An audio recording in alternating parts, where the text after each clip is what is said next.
Imran has done so far. Yeah.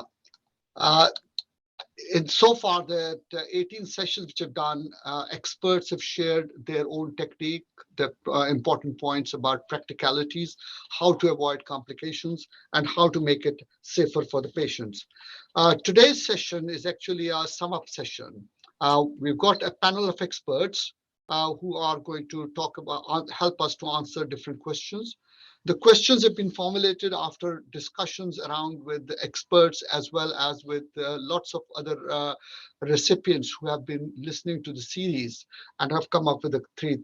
We're going to mainly address questions in three main portions. The first one would be questions related to pre-op and patient selection, which is the most important part because doing a wrong operation for a wrong patient will cause much bigger headache and problems. Just give you one example. If someone has got a bad reflux and is smoker, I think touching them is a disaster themselves unless until they are prepared to give up smoking. So I think we're going to have a discussion on those type of things. Then questions related to technical points. If you look around, most of the people, when they've started sleeve, have had more complications than as the time passes on. And the reason is because technically they've not done it the right way. The leak from sleeve is a biggest problem and more difficult to deal with than with other bariatric operations. I think most of us recognize that. So I think technical part would help us to help our newcomers as well as those people who are already doing sleeves to get the procedure right. The third part would be related to the long-term effects, okay, which will include complications, how to deal with them, or long-term side effects and how to deal with them. I'm hoping this session would be very useful for all of us to learn. We'll all learn from it. And in between, if people have got questions, I think the way Imran is going to explain the format of the whole meeting after this, and will give a hint how to ask questions in it. I think what I do is I won't take too much of your time from here because I know there are lots of experts sitting and I'd like people would like listen to them, then listen to the introduction only. So I would like to, without any reservation or wasting any more time, invite Imran. Imran Abbas is the person who is it's his brainchild, the GLR. He started this and he's actually developed it to a level where we've got an international faculty and people all around the world, experts are involved in it. Mainly, we started with bariatric, but GLR has moved a long way now. We are dealing with all sorts of minimally invasive faculty and trying to train people around. The main purpose is to spread the knowledge and whatever we've learned, pass it on to our next generations. So Imran Abbas, please, would you like to take over the stage and start from here? Thanks very much. Thank you, sir. Really appreciable. Sir, can you hear me? Yes, we can. Yeah, clearly. Yeah. Thank you, sir. Sir, one thing that is the most important, this all is due to your support, and really, without your leadership, it was not possible. This is reality. And in my opinion, I am lucky person that I have such a person like you and also all these international faculties, because this is teamwork. We cannot do such a great work this is not solo flight. This is the result of teamwork, and especially thanks all these faculties. So without their support, without their guidance, we will not hear. And also in this COVID era, because due to some restrictions, this was the best way to share our knowledge and convey our message. So we will go ahead, definite, and we will also introduce our moderators and our faculty members. But I like to, so because we are live on Global Laparoscopy and Robotics Facebook group. And so we have many live viewers. Also for them, I like to share about just within 5 minutes. So what is global laparoscopy and what we are doing? Then we will go ahead. So sir, can you, so clear for you? Okay, It's this quite is, clear. yeah, It's yeah, quite clear. global laparoscopy and robotics, as Professor Amir Khan has mentioned. So we have started our activities. So our main target is sharing knowledge for our youngsters. So just, yes, about GLR. GLR is a private limited company and registered in Dubai. So Dubai-based. We are a group of doctors all over the world get together. Our aim to help our youngsters who need training in minimal invasive surgery. We will also provide services to establish center in your own country and cities. Professor Amir Khan is our educational director and lead us, and Dr. Tansir as a managing director of GLR International. We have subgroups like GLR academics, clinics, innovations, and medical tourism. So GLR bodies, yes, we have board of directors, faculty members, advisory committee organizing, and fellowship selection committee. So this is the galaxy. Just now you can see from Robert Rutledge till Professor Bruno. So all I can see from UK, US, Spain, all over the world. So this GLR is due to such a great persons.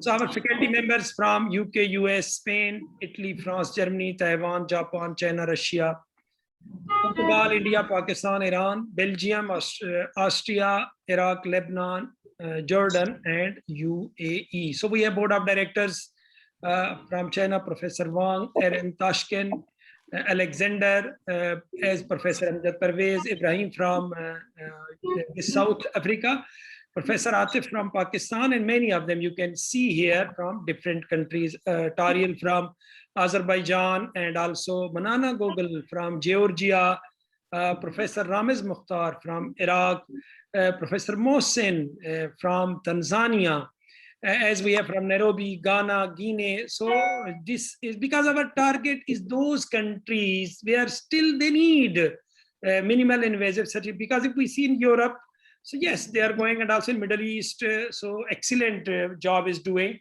But in such a countries, especially in Central Asian states and also in Africa, still this thirst is there. Also, we have selection committee, so we facilitate fellowship program, and we also always shortlist. And also Professor Ma Yang, innovation. We have started this job. Our target is GLR training program that will be hands-on. Soon after COVID-19, we will be able to start. Already we have master classes, hands-on workshops, mini and full fellowship programs, mentor at site. That is also brainchild of Professor Amir Khan. Definitely we will be there at site, and we train our trainees. GLR online journal we are going to start, and also regarding ebook I will inform you. Yes, these are some pictures for the messages. So fellowship program, yes, we have started already. Minimal invasive, bariatric, colorectal, gynae, and urology. This fellowship program, mini is 3 months, intermediate 6, and full fellowship 12 months. And also already we have started. Now due to COVID, still our fellows cannot start practically, but we have already selected for minimal invasive and bariatric. 45 candidates applied, 12 candidate has been shortlisted, 2 for Madrid, 3 for Napoli, 3 for Taiwan, 3 for Tehran, and 1 for Lebanon. Professor Antonio Torres from Madrid, he collaborates with us and facilitate our fellowship program. Professor Mario Mozzoella from Italy, Professor C.K. Huang from Taiwan, Professor Talibpur from Tehran, Professor Hassam from Maqasid Hospital, Lebanon. He's also our faculty and also master trainer. And also one of our fellows soon will join Professor Hassam. Professor Abdul Qayyum, he's from Bangladesh for gynae, because there is facility of hands-on fellowship program. We have already started a fellowship program in Pakistan under supervision of Dr. Tansir Asghar in this hospital, Kulsum International Hospital. Already we have started this series of interviews. We have started series MGB OAGB with Professor Robert Rutledge that ended with Professor Carbao, and we had a sum up session in June 2021. And also now at the platform of GLR. So that was again another great job. Professor Kirman Saravi, he leads that one. And also we are going to finalize the paper, so patient selection in MGB, and soon you will see the result. Also, we have started then from July 2021 with this series of Safe Sleeve Gastrectomy with Professor Patrick Noel, and the end was with Professor Kazaruni. So this was amazing, and personally, I have learned a lot from such great experts. So now the coming our series that will start from 1st February, and we will start with great Professor Hempen, and we will talk about Roux-en-Y gastric bypass. And now I invite you must follow this series. And then in next year, so from June onward, we will have this metabolic surgery in low BMI. And from Jan 2023, we will talk about redo surgeries, and you can't believe till June 2023 about all slots has been booked. I know which date, which professor, so I will interview. We have also started GLR clinics, and our first clinic has been started from in Nairobi, and this is also another great job with by GLR. So what is our target? We facilitate our patients. So we have started that telemedicine. So then hopefully this little limitations of COVID, then surgeon will go there. So we will also visit your patients. Just imagine patient is sitting in Nairobi. You have selected all pre-op, post-op done. So surgery is ready, their hospital, everything is in Nairobi, and you will go there and you will do surgery. And definitely our faculty members will be on preference for such services. So the same medical tourism, that is also another, if someone want to travel, so these faculty, we have faculty members from all over the world, and we can facilitate. If someone want to go Lebanon, yes. If someone want to go Laurent Layani, yes. If someone want to go Antonio Torres, so we will facilitate. GLR media, yes, Facebook, no, you know better than me. This is the time of social media, and we always avail such a facilities. GLR ebook, this is amazing. So definitely today, Dr. Mubashir is from Malaysia, and he will explain, so what are we going to do? This is great, I think, contribution of GLR in surgical field and minimal invasive. And again, I need your support, and he will talk about this. So I will take up. We have also GLR membership program, specialist and trainee can be apply, and highly welcome Dubai. So I will not definitely take time, and so much thanks. And Dr. Tansir, can you hear me? Hear you? Yeah. Yes, I can hear you. Thank you, sir. So Tansir, over to you. Thank you very much. Thank you, Imran Abbas. First of all, I would like to congratulate Dr. Imran Abbas on behalf of all the faculty members and of the GLR that you have taken a very great step, and it was not easy to gather such a galaxy of star surgeons from all over the world and interview them on specific dates and get very good knowledge. Today is the sum up session of the sleeve gastrectomy session. So I would like to introduce the moderators of the session. The first moderator would be Dr. Halit Eren Taskin. He is Assistant Professor of Istanbul University, Sirafsa Medical Faculty, Staff General Surgeon in Beykoz State Hospital, and established Bariatric and Metabolic Surgery Program. President of Young IFSO, Initiative Member of Board of Directors and Faculty, Member of GLR International. So Dr. Eren Taskin is from Istanbul, Turkey. And Eren, I will be visiting Turkey on 12th of this February. See you soon. Oh, great. See you. I will host you. Yeah. From 12th to 17th, I will be in Istanbul, and I'll contact you definitely. Very, very happy to host you. Thank you. Thank you very much. The second faculty member is Dr. Taryal Omirov. He is consultant bariatric surgeon from Azerbaijan Tib University, member board of directors of GLR International. Welcome, Dr. Taryal Omirov. Hi, thank you very much for introduction. Thank you very much. Then comes Dr. Ramiz Mukhtar. He is consultant laparoscopic bariatric surgeon, Rahbat Hospital, Baghdad, Iraq, president of Iraqi Bariatric and Metabolic Surgery Society, and member of board of directors of GLR International. Welcome, Dr. Ramiz Mukhtar. Now I would like to hand over to Dr. Imran Abbas again. Thank you. Yeah, thank you, Dr. Tansir, and Sir Ramiz, highly welcome. So over to you, Dr. Taryal. Thank you very much, Mr. Rahman. Thank you, sir. Thank you, sir. Dr. Taryal, over to you. Okay.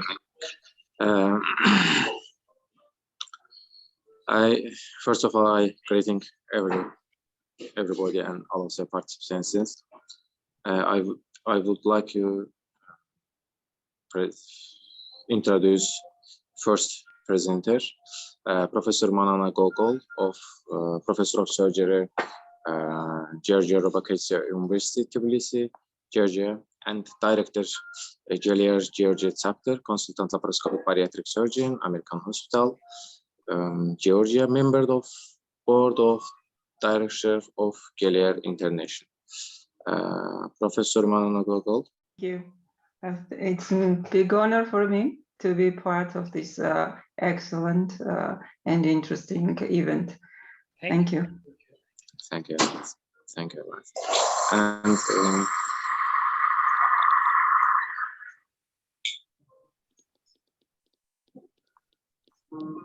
And in my Yes, please. in my opinion, sleeve gastrectomy is. Yeah, we can hear you.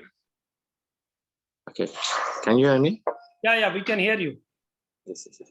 In my opinion, sleeve gastrectomy most important operation between surgery in other metabolic bariatric procedure, because sleeve gastrectomy does not lag behind it is metabolic effect. It is the most widely used type of Taryal, first you must introduce Dr. Atif and also Dr. Ibrahim. Okay.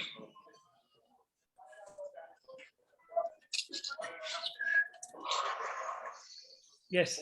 So you must introduce Professor Atif Inam Saravi and Ibrahim Mansoor. Imran, can I just request all participants that if they mute themselves and only unmute when they are speaking so that we don't get other sound interference. It's a humble request.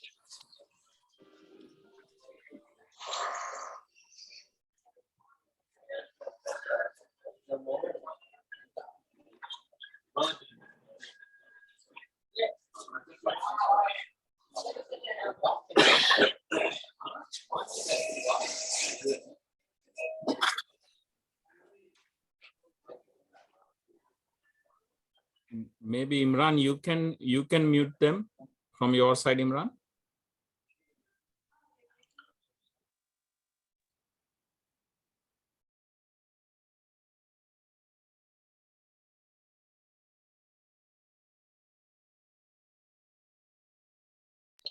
Taryal, you are muted. You need to be unmute yourself, please. Can you hear me? Yes, we can. Yes. And second presenter, Professor Inam Shami, Professor of Surgery, Islamabad, Pakistan, member of Board of Director and faculty members of GLR International.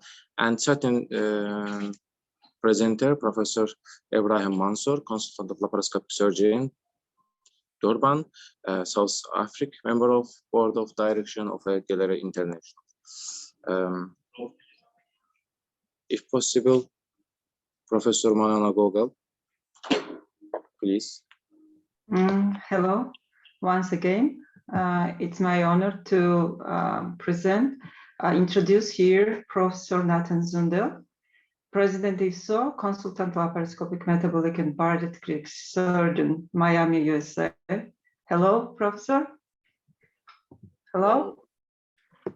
Good morning for me. Good afternoon for you guys. It's a pleasure to be here. Oh, it's a big honor for us, Professor Nathan. The second professor is Safwan Taha, consultant laparoscopic metabolic and bariatric surgeon, Med Clinic Hospital, Airport Road, Abu Dhabi, UAE, Governor ACS, UAE chapter. Hello, Professor Safwan. Hello. Are you listening us? Hello. I think Professor Gabbar, I don't Can you think hear- he's with. I don't think he's with us yet. he was operating. Okay, then I will continue and introduce Professor Haitham El Fawal. It's my honor to introduce Professor, consultant laparoscopic metabolic and bariatric surgeon, Maqasid Hospital, Beirut, Lebanon, President Pan-Arab Society for Metabolic and Bariatric Surgery. Hello, Professor Fawal. Hello. Hello. Thank you, my privilege. Thank you very much. So Hi. it's nice to meet you here. I think here. there is now part of my another colleague to continue introduction. Thank you very much. I think Professor Inam will do the introduction because we have missed this part from schedule. Thank you, and good afternoon and good morning, everyone here. Thank you, Imran Abbas and Professor Amir Khan, for inviting me to this great academic activity. So I have to introduce first Professor Patrick Noel, and I think he's not still around, but he is consultant laparoscopic bariatric surgeon at Parkview Hospital, Dubai, and also working as a consultant laparoscopic bariatric surgeon at Emirates Specialty Hospital, Dubai, UAE. And next, I would like to introduce a bariatric surgeon who is a very tip-top surgeon, and you must have guessed it, is Professor Laurent Leani. And Laurent Leani is working as a consultant laparoscopic bariatric surgeon at Fujairah, UAE, and he's a faculty member of GLR International. So Laurent, you are in office right now. Yes. And you are coming to Pakistan?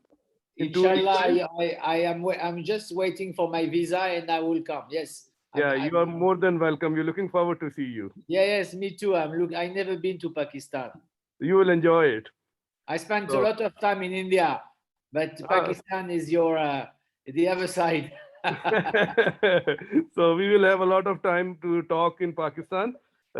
Next is Professor Mumtaz Meher. I think he's still not around, has joined, but he is the icon of bariatric surgery in Pakistan. He is the president of Pakistan Society for Metabolic and Bariatric Surgery.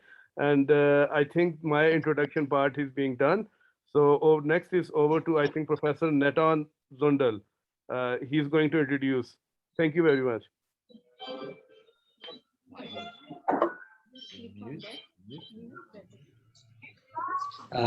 Sorry, I think I will introduce the next panel members according to the schedule. Thank you for involving me in this great event and all the GLR events. I would like to thank Professor Amir Khan and also Imran for this opportunity. I want to introduce Professor Chetan Parmar.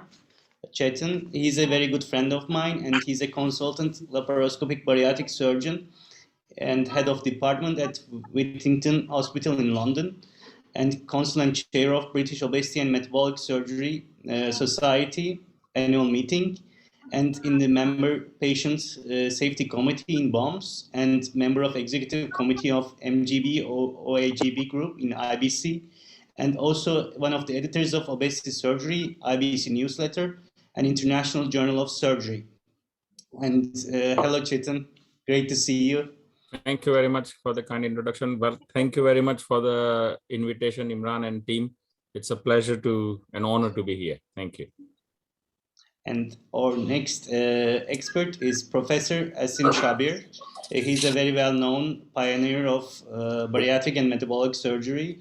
He's a consultant, laparoscopic metabolic and bariatric surgeon in Singapore and member of editorial board of GLR ebook. Hello, Professor. Nice to see you. Thank you very much. Thank you for asking for that. Thank you for the GLR team for having me. We hope for a great meeting. Thanks. Thank you. And our next expert is Professor Alexander Neymark. He's also a very good friend of mine, and he's a consultant laparoscopic and metabolic bariatric surgeon from St. Petersburg, Russia. And he's the past president of Young IFSO and past president of Russian Society for Metabolic and Bariatric Surgery.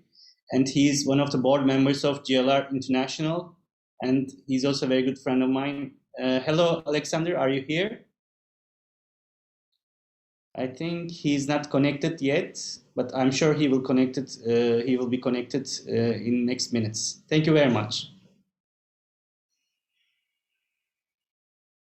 Imran, you're muted.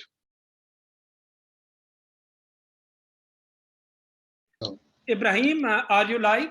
Ibrahim Mansoor? Ibrahim, can you hear me? Ibrahim, I think you must unmute yourself. Ibrahim, we cannot hear you.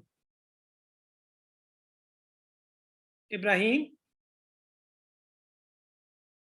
Ibrahim, we cannot hear you. Ibrahim, you can. Yes, your mic is okay, Ibrahim. Over to you. Ibrahim Mansoor.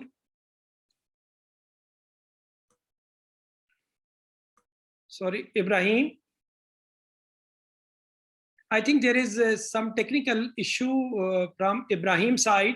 So on behalf of Ibrahim, so I will introduce Professor Mufazzal Lakadwala. Professor Mufazzal, he's a well-known bariatric surgeon, consultant, laparoscopic, metabolic, and bariatric surgeon in Sir H.N. Reliance Foundation Hospital, Mumbai, and also former chairman Institute of Minimal Access Services at Safe Hospital, Mumbai, India. Also, it is a pleasure to introduce my friend, Dr. Muhammad Kirman Saravi. He is also a well-known research man in the world and in the phase of growing assistant professor of surgery, Iran Medical University, Tehran, faculty member of GLR International, research director of GLR International, and member of editorial board of GLR ebook. And last not least, so Dr. Mubashir Iftikhar from Malaysia. So he will he will talk about our GLR ebook. So now we will go ahead, and we have divided our expert panel in two parts. So one is our scholars. Our scholars are Professor Asim Shabbir, Professor Chetan Palmer, and Kirman Saravi. So they will, when we will talk, so what is my humble request from my moderators? Just imagine, so in next, so Aaron Tashkent, Tariel, and Ramiz Mukhtar, these three persons are moderator.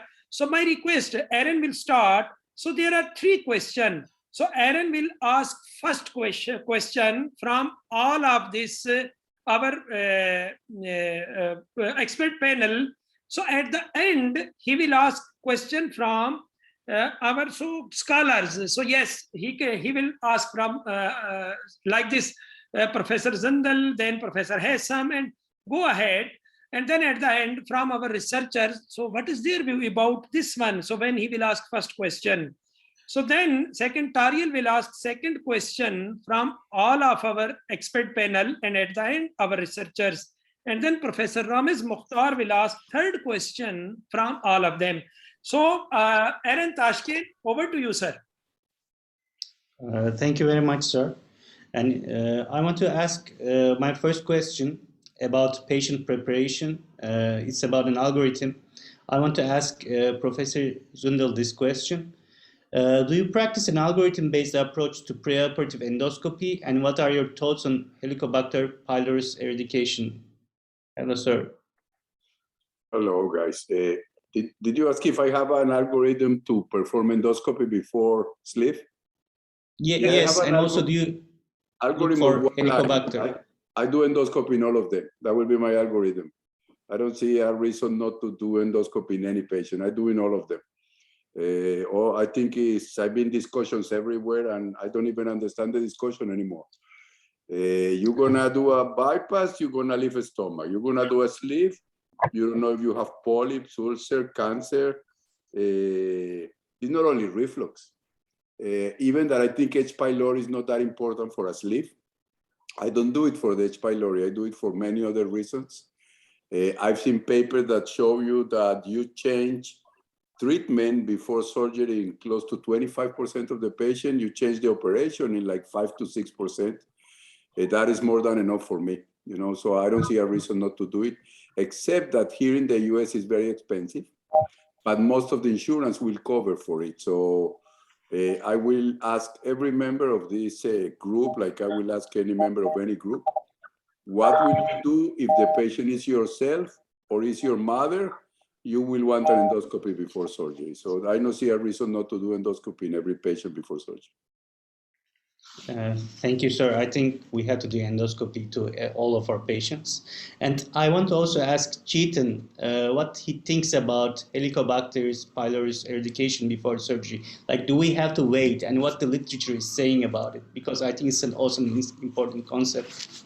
Like before bypass or before sleeve, should we eradicate this bacteria? I think, thank you, Halit, again. I think as Professor Zundal rightly mentioned, I think in a real world and an ideal world, all patients should have preoperative endoscopy. I think we agree, and that is, and I do the same. And again, as he rightly mentioned, majority of the patient, there would be a change in your management planning as well. Because let us say, we'll come to that thing later on, but Barrett's and large hiatus hernias, and these are all incidental findings sometimes, we should change it. Again, that gives a pre-op endoscopy would give you the exact opportunity to do an H. pylori testing as well. And we do it routinely for all patients. There is enough evidence out there that it is a notorious thing to have, and we should have a first-line treatment. Again, I don't think we have anyone from Far East, but in Eastern countries, for example, Japan, I'm told that if the patients have H. pylori, they don't actually offer them gastric bypass, because then they cannot surveillance that stomach. So I think, yes, in this era, H. pylori eradication, just like pre-op endoscopy, if you have H, they should be tested for H. pylori, and that should be eradicated. That is enough evidence that there is a association between that and malignancies and problem in the long run. I also wish to ask another question. Like in some groups, they do preoperative endoscopy just before surgery in the operating theater, like after anesthesia. So what do you think about this fact? Because when you do that, you don't have chance to cancel the operation and not to continue with the operation. Actually, if there is nothing major, like if you make a claw test and if you have area there, would you continue with the operation or do the operation? Because I think it's a tricky question. I want to ask this to Professor Fawal. What would you do, sir, if you do a surgeon-based endoscopy in the operating room? And will you continue with the operation, or will you cancel the operation? In what conditions? And can you unmute yourself? Hazem, you are on mute, Hazem. Thank you, Khalid. I'm not from the people who do a routine pre-op endoscopy for all patients. It is good to have the luxury of doing this if you have it, but you know that even the MBSA equip data showed that doing endoscopy, the cost-effective analysis was not in favor of doing endoscopy on all pre-op patients. And even the IFSO position statement, the endoscopy was in favor of doing follow-up 3 years after the sleeve gastrectomy. But doing this, I think, is good if you can do it in your centers. Most of the insurance companies does not accept to do pre-op endoscopy. If you have the luxury to do it, of course, and I encourage to do pre-op endoscopy. So added to this, I don't do it as a routine during surgery. it will not change a lot from my practice, I believe. لأنه if you can find hiatus hernia, you will see it during a dissection of your hiatus. If you will find a leiomyoma, you will see it intra-op. I'm not saying it will not change at all, but the rate is very low if you look into the data that was published from different articles. So this is my practice. I don't do it unless I have symptoms, I have reflux, or I have a family history of gastric cancer. Thank you, sir. Like in Istanbul, in Turkey, we can do endoscopies as a surgeon, but in many European countries, like in Belgium, they don't allow surgeons to do endoscopies. I want to ask also Professor Layani about this fact. What do you think, Professor? Should we, the surgeons, do the endoscopy and continue with the surgeries? And do you think that should we, like we do, routine use endoscopy in our practice? Well, the problem is I agree with Nathan in the ideal world, because I work in so many different countries. In Australia, is always cover. Then I went to India. Then I work in the public hospital in UAE, and then now I'm in private practice in UAE. So I think in the ideal world, endoscopy it's something you should do for everybody. The truth of the matter is it's not done by everyone. And from now, for example, for the last 3 years, I'm not doing endoscopy for my patient before sleeve gastrectomy. It has never changed anything to me. So I think it's very important to understand what is the your view and what is happened in each individual center and each individual country, and try to. I know Haitham is the same situation than me. I don't know what Imran is doing actually in Dubai, but so this is the truth. The truth is it's as much as it's a good thing to have if you can do it before. Now, to try to answer your question about intraoperative endoscopy prior to surgery, the best example in the world is Mohit. And you have to do one thing only. One thing is to be able to give the consent form to your patient to change anything without wake them up. So basically, if you can, in your country, say to your patient, I'm going to consent your operation for a sleeve or an MG or mini gastric bypass or Ruai gastric bypass during the operation, then why not? Otherwise, there's no point to do this. You put yourself in a lot of shit. It's no point. So if you want to do an intraoperative endoscopy, you need to have the consent form to your patient to do whatever you think is the right thing to do at this particular time. Full stop. There's no other way. This is to answer your question. And if you ask me, for example, did I have ever changed my my operation because of the fact that I didn't do an endoscopy? The answer is no. Obviously no, because any patient with a big hiatus hernia, Nathan, we should remember that many patients in the past, we used to do sleeve on patients with a medium, small, big, or any size hiatus hernia. So you fix it and you do your sleeve. Obviously, if the patient got a lot of symptoms of reflux, it's not an operation for sleeve, full stop. Patient should not have a sleeve if the patient has severe reflux, as a fact. So this, you need to put this in perspective of the country you work, how is reimbursed or not. And obviously, Nathan is right. Ideally, or in England, for example, or in France or in Belgium, the majority of patients will have an endoscopy prior to surgery. Thank you, sir. Is there any comment from the other experts for this fact? Okay. Is there any comment from the faculty? Okay. Then I think we can move on with the second question. And I want to hand my duties to Professor Omerov to ask for the second question to the panelists. Professor Almero.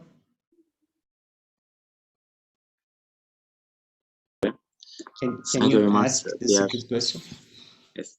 Thank you very much, dear Tashkent. I would like to give first question Professor Hassan Bufal. And Professor Hassan, can you hear me? Yeah, I can hear you. Go ahead. Yes. In your view, what would be the absolute and relative contraindication to performing anti-sleeve gastrectomy? Please, your opinion. In my opinion, the absolute contraindication is having a grade B esophagitis or having a large hiatus hernia. These are, in my opinion, the absolute contraindication for bariatric surgery. You know, the work of Alfred Jinko and Gerhard Prager showing the silent Barrett's esophagus and advanced esophagitis years after a sleeve, put the people who are talking about doing hiatus hernia repair plus sleeve gastrectomy in patients with severe esophagitis really in question mark. So really we should respect this work and be very cautious in doing sleeve gastrectomy in patients with grade B esophagitis. Otherwise, till now we don't have data to say that we cannot do sleeve gastrectomy for patients with mild reflux or for patients with grade A esophagitis. Okay. And in my opinion, sleeve gastrectomy is a very safety operation between another bariatric metabolic procedure, and it doesn't matter. Sleeve gastrectomy has contraindication, and but can you introduce this specifically contraindication? I did not get your question, Tariq. Can you repeat, please? Sleeve gastrectomy, in your opinion, sleeve gastrectomy has spatially contraindication, and you did not introduce this contraindication. So Tariel has some confirmed. So this esophagitis and large size hernia is contraindication. So we can go ahead and also we can ask this question from another expert, so like Professor Dar and Professor Zandal. So sir, what is your opinion? Yeah, I first of all, as much as I like my friend Haitham very much, you cannot say a large hiatus hernia is a contraindication. It's not an indication, but it's not a contraindication. I think a contraindication is for sure a child B cirrhosis. It's very important to not do a sleeve if you have gastric or if you have a portal hypertension or gastric hypertension. This is you need to have the words of contraindication is very strong. So one is not indicated or poorly indicated or should not be done if possible. But I have done many in the past, many sleeve with a hiatus hernia or large hiatus hernia in the past, and my patients, they did pretty well so far, as much as I can remember. But with cirrhotic patient and portal hypertension, then this is a real contraindication. I think to answer your colleague, our colleague from I don't know which country, if he's from Tajikistan or from Georgia, I don't know.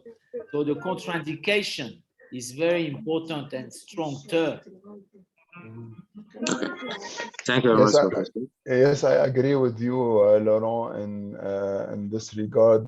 You know, we surgeons and clinicians sometimes have feelings, and this is we call it level 4 evidence from our practice. Yani, when we see these data coming up on reflux after sleeve gastrectomy, and we start to see these large hiatus, we question really our practice whether we should do it or not. But I agree with you, we don't have data to say clear that large hiatus hernia is a contraindication. But I'm telling you, this is level 4 evidence. Yes, I don't do for large hiatus. Sometimes it is, you find a moderate hiatus hernia that you can repair easily.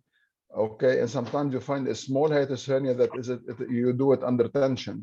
So what I meant really, if you have a tension for your hiatus with sleeve, I don't do it personally. I prefer to go for another option. So, but I agree with you. The term contraindications is something very specific that we should choose our terms in when we said the contraindication. But Ariel, and I did not hear your question. Sorry, I have some problems with the net. What was your second question, Ariel? Okay. Thank you very much, Professor Sambofal. In my opinion, very clearly your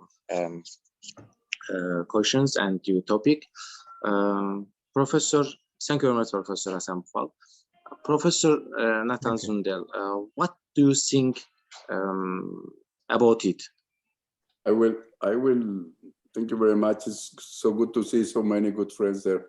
So I will, even though it's like 4 a.m. for me, I think I'm dreaming or it's a nightmare. I'm not sure. No, they're very good friends there. So thank you for the invitation. So I will say this. I agree with Laurent that the terminology of contraindication for a sleeve is being wrong all the time.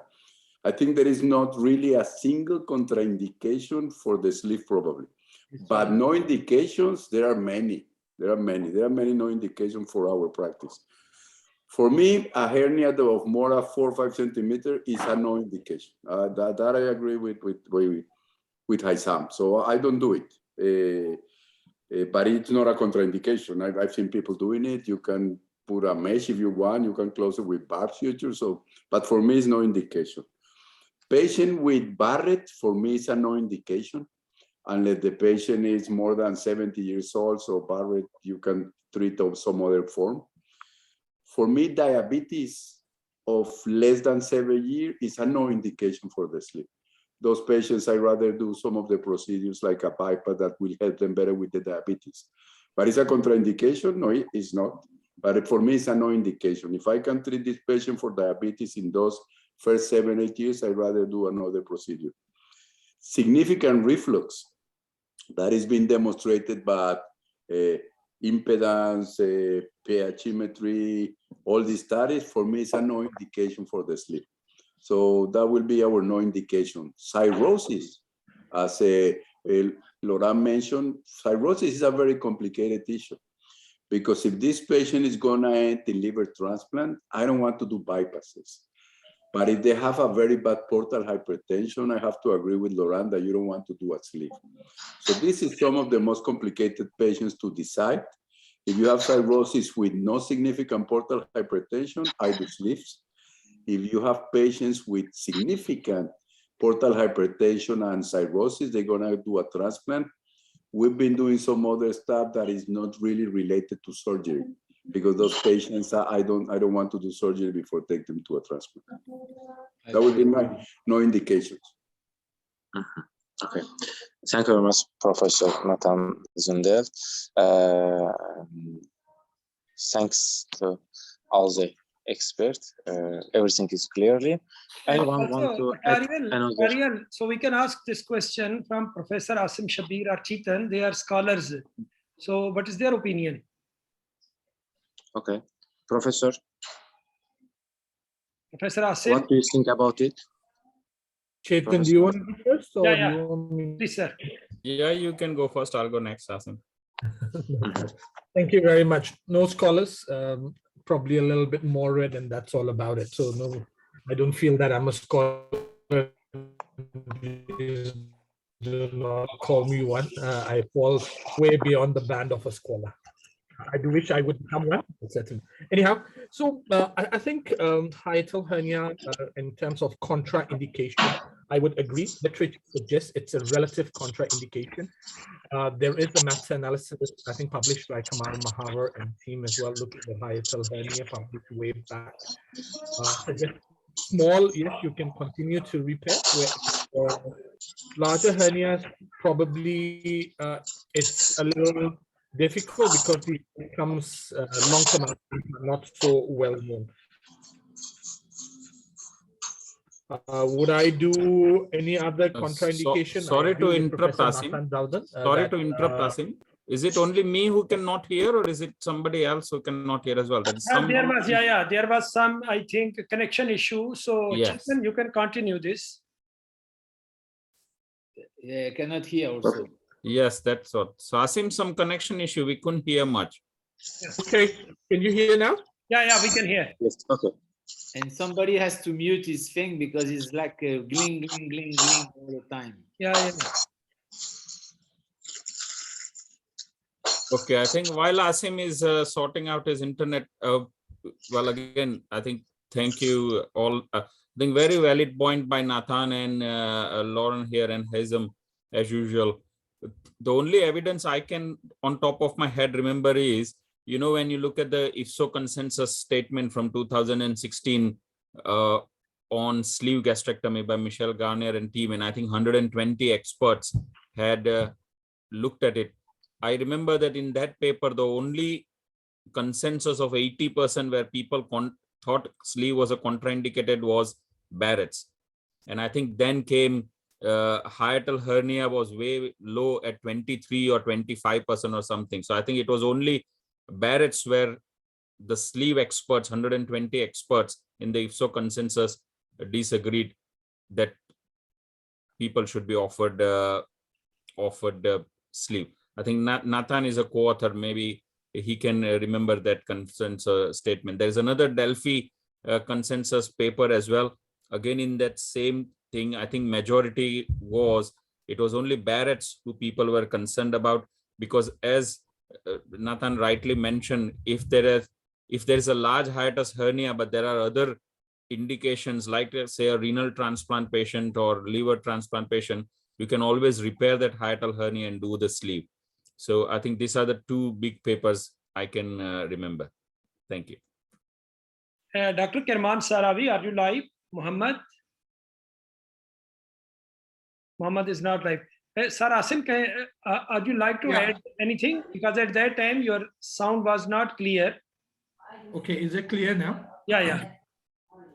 Okay, so basically, is there enough evidence to suggest that for contraindication wise, a hiatal hernia is a contraindication, the level falls below level 1 evidence? There is probably level 2 evidence from published series.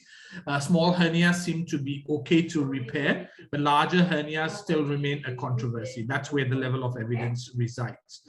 Cirrhosis as a relative contraindication grade A cirrhosis, no problem. Grade B, controversial. Would you like to do it? You better weigh your pros and cons. Liver failure. Once you disconnect the varices, portal hypertension worsening, and decompensation of patients. So I would be cautious. Patients with Child's B cirrhosis with high MELD scores, not great patients to convert to a sleeve gastrectomy. Barrett's esophagus, relative contraindication, but we do know that if without a hiatal hernia, they are having Barrett's esophagus, I would again be very cautious against doing a sleeve gastrectomy because it's likely to progress. Again, I don't want to introduce the controversy of Caucasians versus Asians, but if I do have personally a Caucasian patient, it will bias me from doing basically a sleeve gastrectomy. That's about it in literature. Thank you, Dr. Asim. Really great information. And Dr. Ramez Mukhtar, he sent me a message. I think he's now busy in operation room. And if we see the next question, so same thing. Say already we have received answer So then we can go ahead, and also I invite our next session, Professor Atif Inam Shami, Tansir Asghar, Ibrahim Mansoor, and Professor Manana Gogal. So Professor Atif Inam, Sir Ramesh. Yes. So you will continue that question? Sorry? This question you will continue. So next third question. You need me to continue this question regarding hiatal hernia and GERD? Because already we have received answer. So Yes. they talked, they talked about this, and I think that is sufficient. So much thanks. So now we will go ahead, and Professor Atif Inam Shami, over to you.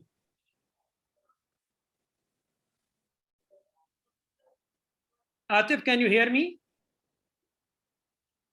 So Dr. Tansir? I can hear you. Yeah, please, sir. So continue and ask first question, and then we can continue. Okay. The first question is that has your technique evolved over time? Please share the changes you have made to decrease early and late complication of sleeve gastrectomy. So you can ask from expert panel.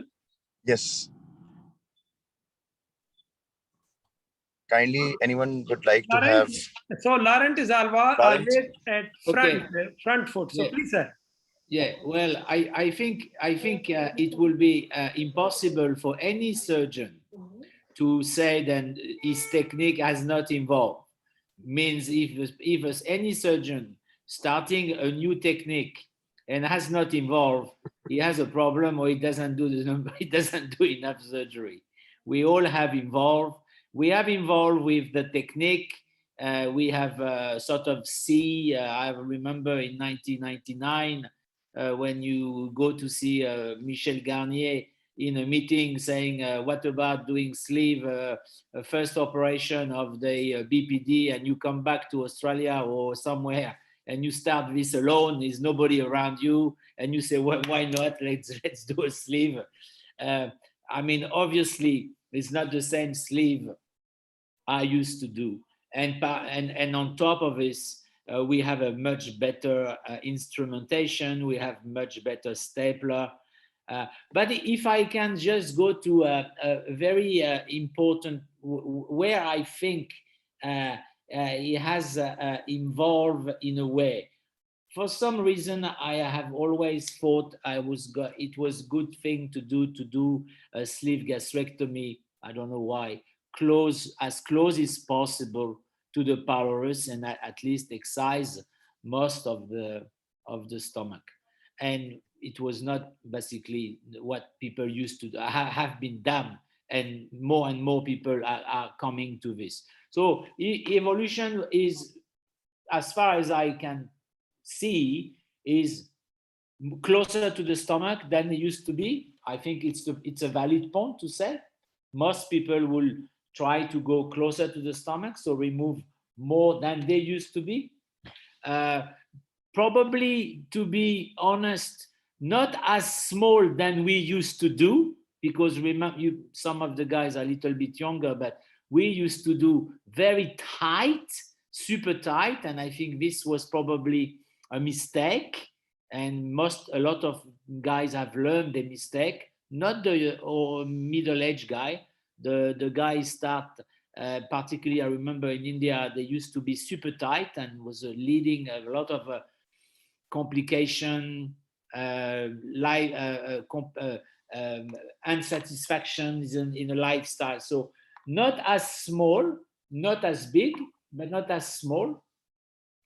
And the rest is history, because you will never be able to convince surgeon Shetan and Imran, why do you do oversawing, and why do you put the momentum, and what do you put the clip? And this is not necessary to sort of argue to each other.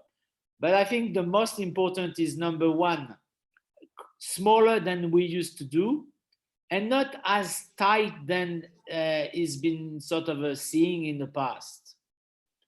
So yes, we all have we have a good evolution.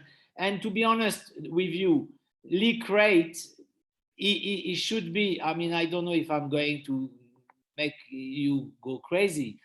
But personally, I think the leak rate should be around 1 per 1,000. That's all. And this is what is in my hand.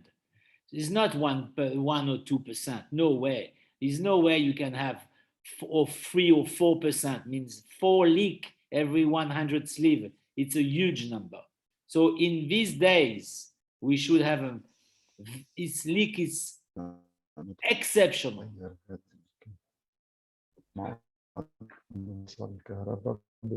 Thank you. My second question would be, have you encountered post? Now, Tansir, we can ask same question from Professor Nathan Zandal.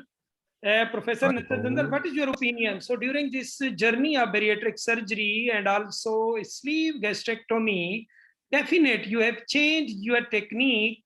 Can you highlight those points?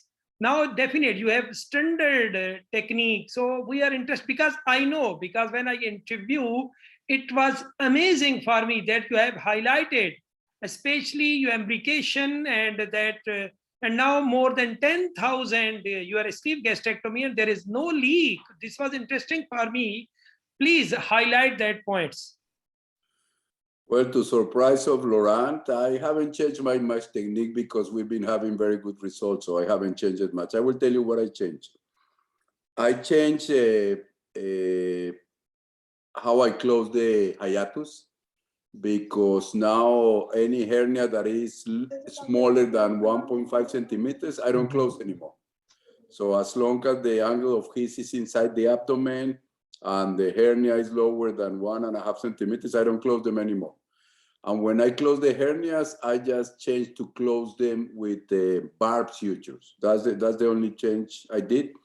And now in my paraesophageal and other hernias, I also close in with barbed sutures. I think they're pretty good for fascia. The other thing I changed is I use, in the past, the normal bougies of 34. I use 34 all my time. I think my first maybe 3,000 sleeve were with 34. Now I changed to the bougie that you can suck and you can bring the whole stomach close to the bougie. And that's the only change I did. But I do all of them with 36 now. Same oversewing, and we're still doing very well. So I didn't change much. I always use same distance from the angle of his, same distance from the incisura angularis. I pay attention very carefully of every fire. I look anterior, I look posterior. I haven't changed anything. And I do an oversewing of the whole one. And I tell you what, I think our results are good. Because before sleeve, we were doing already transhiatal esophagectomies by laparoscopy. So we were ready to prepare stomachs, and we have a very few leak in the neck. So I think that gave us the training to do the sleeve that is much easier than doing a esophagectomy. So I think that's the reason. I didn't change much, so I did. Regarding this first stapler, so distance from pylorus, so are you agree? So closer to pylorus, and why? What I do is I do like an X and Y line. So I extend in my mind the lesser curvature and the distance from the pylorus. So if from the pylorus to the lesser curvature are less than 5 centimeters, I don't go further than that. I start my stapling there. From the pylorus to the lesser curvature is more than 5, then my first staple will go close to 5. I don't do 3 centimeters, I don't do 2 centimeters, because every paper I read with that, the weight loss change is around 4 to 5%, and the complication rate increases like 10 to 12%. So I don't do that. I don't think the antrum that is smaller than 5 centimeters, you don't need to do anything there. But if it's bigger than that, yes. Sir, when you will be near pylorus, so just 2 centimeters from pylorus, and you have mentioned complication will be 10. Which complication will increase? Complication will be 10%. I've seen reflux, increase in reflux, very significant. I've seen stapling disruption from the antrum, probably for the wrong use of the height of the staplers. I've seen retained antrum. and I see problems of motility and more kinking of the stomach. So we don't do that. I'm not saying it's wrong or right. We don't do it. I think there is no advantage in going that close to the pylorus versus not going that close to the pylorus. In the same paper that was mentioned by Chitan, we agree that the 3 to 5 centimeters is the best distance from the pylorus in the consensus. And I think around 4 to 5 is more than enough for me. So Hassam, what do you think about this? So distance from pylorus, what is your experience? Anna, actually, I echo what Nathan is saying, and I don't go down on the pylorus. There was a study published by from the MSA Quip 2 years ago. It showed actually something that is weird. When you go 6 centimeters, when they compare 2 versus 6 centimeters, the excess weight loss was better with the 6 centimeters. You cannot rely on meta-analysis, but at least it will give you a hint that if you go distal, you will not get a better results. So why to go more down when you have probably more complications in terms of, as Nathan mentioned, you will have disruption of the staplers, twist, etc. So if we have a large pyloric antrum, yes, I will resect. If we don't have large pyloric antrum, I don't go too down. Whenever I will find my stapler, it will go straight. I will have a tube. I will go there. I will not bother going too down. Now, what I change in my practice, first, what I did not change is my exposure, my trocars. I like the 4 or 5 trocars technique. I did not change at all to the 3 or single or 2. I don't like less trocars. I do my oversaw always 90-95%. I used to do smaller sleeves. Now I do larger sleeve, larger between brackets. Yani I don't like tight sleeves. I follow the literature and doing not to go narrow at the incisura and angularis. This is my recommendations to my fellows, and this is what I'm doing, and not to cut flush with the esophagus. And with this, I believe, like Laurent was saying, we should not have a leak rate above 1 in every 500 cases. This is my practice, and these are my recommendations. So Hassam, what is your opinion about Momentopexy? I think in selected cases, yes, not in routine, and we don't have enough data to support that Momentopexy is beneficial. Sometimes it may be harmful. Sometimes you will do it in an unexperienced hand. You will find the people who will go into mesenteric vessels, into splenic vein. You will never know, Amran. You know, you cannot talk about a technique without real evidence. Now, if you have your sleeve, sometimes it is twisted anteriorly, then putting some stitches to align it, okay, I will agree. But saying that Momentopexy will decrease leak or bleeding, really, this is questionable. Till we have probably data that I personally did not see till present. I can see some articles here and there, but no prospective randomized trial till present. So I have one question from Professor Nathan Zandal, because he mentioned he used routinely bougie 34. 36. That's one of the changes. I used 34 at the beginning, and I moved to 36 because the bougie with the soaking system is 36. That's what I changed, but that was the only reason. Sir, my and question... I like to comment about Hassam. Hassam, good to see you, man. So I will say that I totally agree with him. There are 2 prospective studies for Momentopexy. No difference, but they were bleeding and other complications from the Momentopexy itself. So we don't do that. I think you prevent kinks, you don't treat them with Momentopexy, you know. So, and if you're gonna have a leak, the omentum is gonna go anyways by itself, like it does with the perforated appendix or the perforated duodenal ulcer. I think there is no evidence in favor of Momentopexy, but there is evidence that there is no benefit in the Momentopexy. So a lot of people do it. They make them sleep well. Do it, but I don't think it's worth it. And I agree with Hassam. Sir, my question, when you use 36, so definite, there is a, when you're going to do staple, because you prefer to do imbrication and oversew of all of your sleeve, then your sleeve is a loose sleeve, not tight sleeve, then you can easily imbricate. Not really, not really. What is different for me is the technique I use for the suture, because the suture I use above my staplers has many ways, or I mean, how many reasons to do it. First one is no go through the staple line. I never like go through the staple line because I learned a long time from the colorectal. You go through the staple line, you can have more chance of necrosis, so I don't go through the staple line.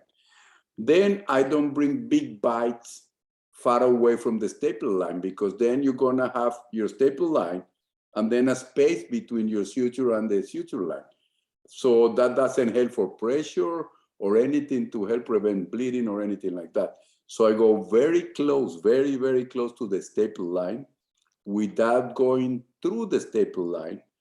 That will not only help you to get pressure, help you to sustain in the first 6 to 8 weeks while the healing is happening, but also that way you are not giving a loose sleeve. You're creating very close to the bougie. So the bougie is in place when I suture. So I think that doesn't change the size of the sleeve. And before going to go for scholars, Laurent, have you any comment? Well, first of all, I like to disagree with Nathan. It's not like I want. I do believe but it's a feeling I have is in the excision of the antrum, which means coming a little bit close by, not super close to the Pylorus. It's an important evolution of the sleeve. I know I can hear what Nathan is saying, and I never see any complication. The complication from the lower portion of the stapling of the stomach is almost inexistent. Even if you have a little tear, you can repair. The leak up there is almost inexistent. So the complication rate of this, and I feel the patient has a little, in fact, much less reflux, and they have probably increased motility. I feel they have a better weight loss. But this is one thing. In regard to the imbrication, as I said to you before, we're not going to be able to have an agreement. Haitham, Nathan, you, and everybody. I never ever done an imbrication of the sleeve. So means you can do one way or you can go the other way. At the end, it works both ways. And that's all I have to say. So you know, it's difficult to argue. I feel that in a wrong hand, in an early hand, in an inexperienced hand, doing, and not Nathan hands or not Haitham hands, doing imbrication of the staple line can create much more problem than not doing it. And knowing then somebody like me will tell you that I have never done it and I have two leak in more than 5,000 sleeve. Maybe I'm lucky, but this is the way it is. So we're not going to be able. Momentopexy, I've done it, and it's waste of time, basically. Sir, I have a question from Nathan Zindal, sir, because we have a lot of viewers on our Facebook group, Global Laparoscopy, and they want to know, so which suture you prefer for this imbrication or for oversewing? I was wishing you didn't ask me that question, because then I'm going to say something that is not good. You know, because as you hear, most of the experts, especially people like Michelle, will be telling you that you need to use absorbable sutures. But you see, by the time they say you need to use absorbable sutures, I have already done like 4,000 sleeve with non-absorbable sutures, running 42 centimeters long, I don't have one leak in my life of the sleeves. I'm not going to change that. I understand the reasons. Ulcers, foreign body is going to stay there. You see, when you do something and goes well, there's nothing in my life that's going to make the change. So me, I use non-absorbable 2O bone or 2O Surgidac, running 42 centimeters, and the way I mentioned to you. And I'm not going to change that. So, but to my students and in the meeting, people still suggesting absorbable. I understand the reasons. I'm never going to fight with that, but no, it's not what I do. I do non-absorbable. Thank you, sir. Sir, so we will ask also this question same from our scholars. Chetan, can you hear me? Yes, I can hear you loud and clear. So because this is very interested, you know better than me, because still sleeve gastrectomy is the most common bariatric surgery at the globe, and we cannot standardize, still now more than 2 decades. So sleeve gastrectomy, and also one of the most popular and most common bariatric surgery, but still no standard. So what is the asking literature? So can you help us about this? Thank you very much, Imran. First of all, I disagree that I know more than you. So that's a wrong statement. And I think very humbly, just read a few more papers. It was interesting here. And I think that is exactly the reason why these all are called experts, because you can, if you look at, they kind of contradict there, but when you looked at the whole gist, the message there is still the same. And I personally feel the biggest evolution which has come in sleeve. Remember 20 years ago, I remember when I started, the word you were used, it's only a sleeve, just do it. That only has changed. Now it's not only a sleeve. There is technical speciality. There is an expertise to doing a sleeve. I think that's the biggest evolution. Now, as I think if I take one points here, tighter sleeve, if you look at all the consensus paper and all the evidence as well, that whole concept of tighter sleeve giving more weight loss has gone. Tighter sleeve, everybody now knows, leads to more leak. So I think that is one big evolution. It's same, I use 36 bougie. Even after 36, I still go a bit lateral to it. I don't go even tight on 36 bougie. So that's one. Like I think all three experts mentioned, be careful of the incisura. I think there is enough evidence out there that incisura can be notorious, where there can be narrowing leading to reflux and problem, which can actually, if you are narrow in the early post-op period, it can even lead to leak from the proximal staple line. So that's one point. The interesting debate there, what I felt was about the antrum. There's a lot of debate, go as close to the pylorus and saying, again, there is no hardcore evidence or prospective trial or RCT or anything. And Nathan, I think, touched the point there that antrum's function is to collect the food and pump it through the pylorus. And if you disrupt it, that function doesn't happen as well, which then precipitates to reflux. So I can't remember the author of that paper, but I think I remember one paper where that's what they looked at. They looked at the functioning when the antrum was stapled during the sleeve gastrectomy, and they found that those patients actually had higher chance of reflux. I'll try to, once in the next topic, I'll try to look up at that paper again. I think that was one big point. Momentopexy, again, they are correct. I think they already quoted evidence. There is not much evidence out there at all. I think as you say, if it makes you sleep better, you can, but you would still do more harm, I think, by trying to do Momentopexy, because you try to suture it on the sleeve, you might narrow the sleeve, you might injure some vessel. So no, Momentum is the policeman of the abdomen anyway. So if there is a problem, Momentum will just go and stick to it anyway. Thank you, Chetan. Professor Asim Shabir. So we are also interested to hear from your side. Thank you. Thanks. So I agree. I think there is a universal consensus, all right? And we are just saying one thing the other way around and the other person saying it. So there is an agreement. There is enough literature to suggest 42 to 32, there is no difference in bougie size. And if you measure in really centimeters, the difference in the width and the capacity of the sleeve is not hugely changed. All right. So if you do a 42, but you snug and then it becomes a 32, it is different from somebody who does a 32 and snug and it becomes a 28 at the end. All right. Remember, the food is not going to basically push into that capacity. When you push a sleeve, it's a mechanical splinting that is happening, right? So we need to deal with that in our own ways, and we just need to understand that the use of a 42 bougie versus a 232 bougie does not give a huge difference in weight loss, as Nathan rightly pointed out. Hugging the bougie is good, but you hug it in a modest and a decent way. All right, you don't have to extract all the tissue and pull it at one end and convert a 32 French bougie into a 32 bougie.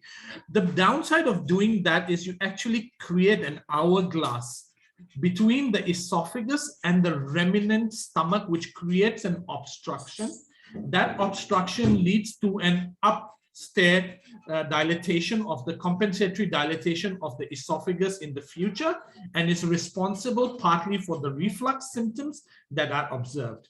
Entrum, there is evidence way back from 2010, 2014, that between 5 to 6 centimeters, no difference in weight loss. Yes, those who do 2 centimeters, I agree with Nathan's stand that if you do too close, you're basically killing the mill machine of the stomach, and it doesn't help. Suturing, there's enough literature. I think a lot of people, including Phil Schauer, Michelle Gagne, have done buttress material, no difference. It decreases the risk of bleeding, but are you willing to invest twice the amount to decrease that one bleeding is a question you need to ask yourself. I don't do it. The second question of suturing, if you're comfortable, in your hands it is safe, do it, but be reminded that if you do it, you can create a hematoma that can disrupt if you do not know how to do it properly, and it can cause a stenosis as well. So that's as far as suturing is concerned. Momentopexy, great idea. I think Momentopexy, to keep the sleeve in shape, to keep prevention of hiatus hernia was an idea, but let us go back to basic science. The first fat to lose in visceral fat is the omental fat. That means within 2 weeks of your surgery, if your omental fat is all gone, then I do not see the point of an omentopexy. But yes, you can do it. As I said, no harm done if you do it very well. Suture-wise, if you're suturing for hemostasis, then what is shown is that a Lambert suture is better than an overall running of the staple line. That's what literature says. Thank you, Imran. Dr. Hassan, yeah, please, sir. I will say that I don't know how many of you have converted a sleeve with omentopexy to a bypass 2-3 years later, but I do. And that's a pain in the ass, with all the respect. That omentum, when you go back, you spend 30 minutes just trying to remove all the stitches, because it's not that they do a running suture with the omentum. They do one stitch here, then another stitch here. So you ended up removing a lot of stitches from the omentum that take a while. So remember something, and that will be my message. Everything we do had an impact or had an implication in the future. So every time I do surgery, I'm thinking in the next surgeon, because probably will be me again. So think about it, and you need to be careful what you do. The same with the hiatus, the same with the suturing. You need to understand that, yes, we want one surgery, but we know that 20 to 25% of the sleeve will end up in another surgery. So we need to think about it. And I do what I think is worth it, but things like omentopexy, I think they're not worth it. But I don't say it's a contraindication. You can do it if you want to, but has some consequences if you go back later. Yeah, thank you, Professor. Dr. Tansir, over to you for next question. Yes. Okay, have you encountered post-sleeve gastrectomy leak? what technical tips do you have for your audience that have helped you prevent leak after sleeve gastrectomy?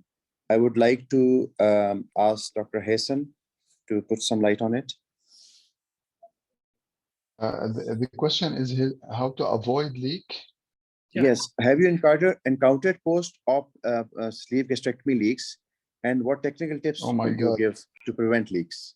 Oh my God, I have encountered leaks like you'll never imagine. Sir, if you, Hassam, if you are interested, you can show any video, any short video if ready. So it will actually, I should prepare it. youngsters. I don't have.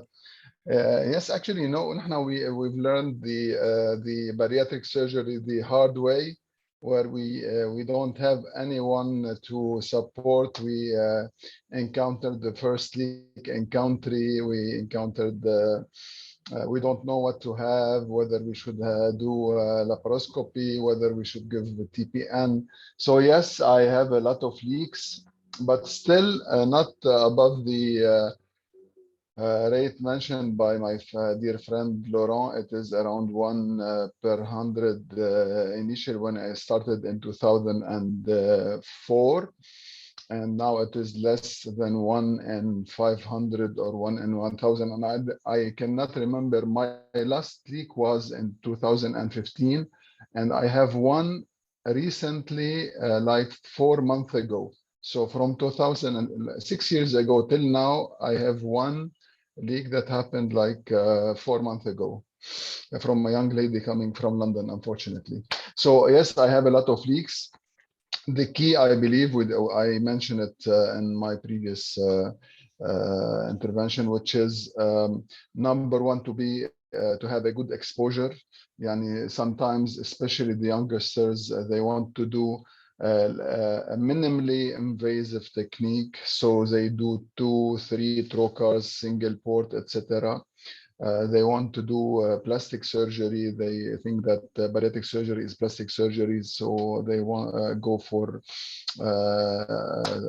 less. 3 trocars, and I respect those who do less with good experience, good exposure. It's okay, and I personally prefer to do it the traditional way, which is 4 or 5 trocars. I believe it is safer. This is what I'm doing. Second, is not to have a narrow incisura angularis, and third, not to cut very close to the esophagus. I believe if we respect these 3 rules, the incidence of having leak should be below 1 per 500 or 1 per 1000, whatever we use, thickness of staples, whatever we do during our transactions. These are, I believe, the main principles to avoid leak. Okay.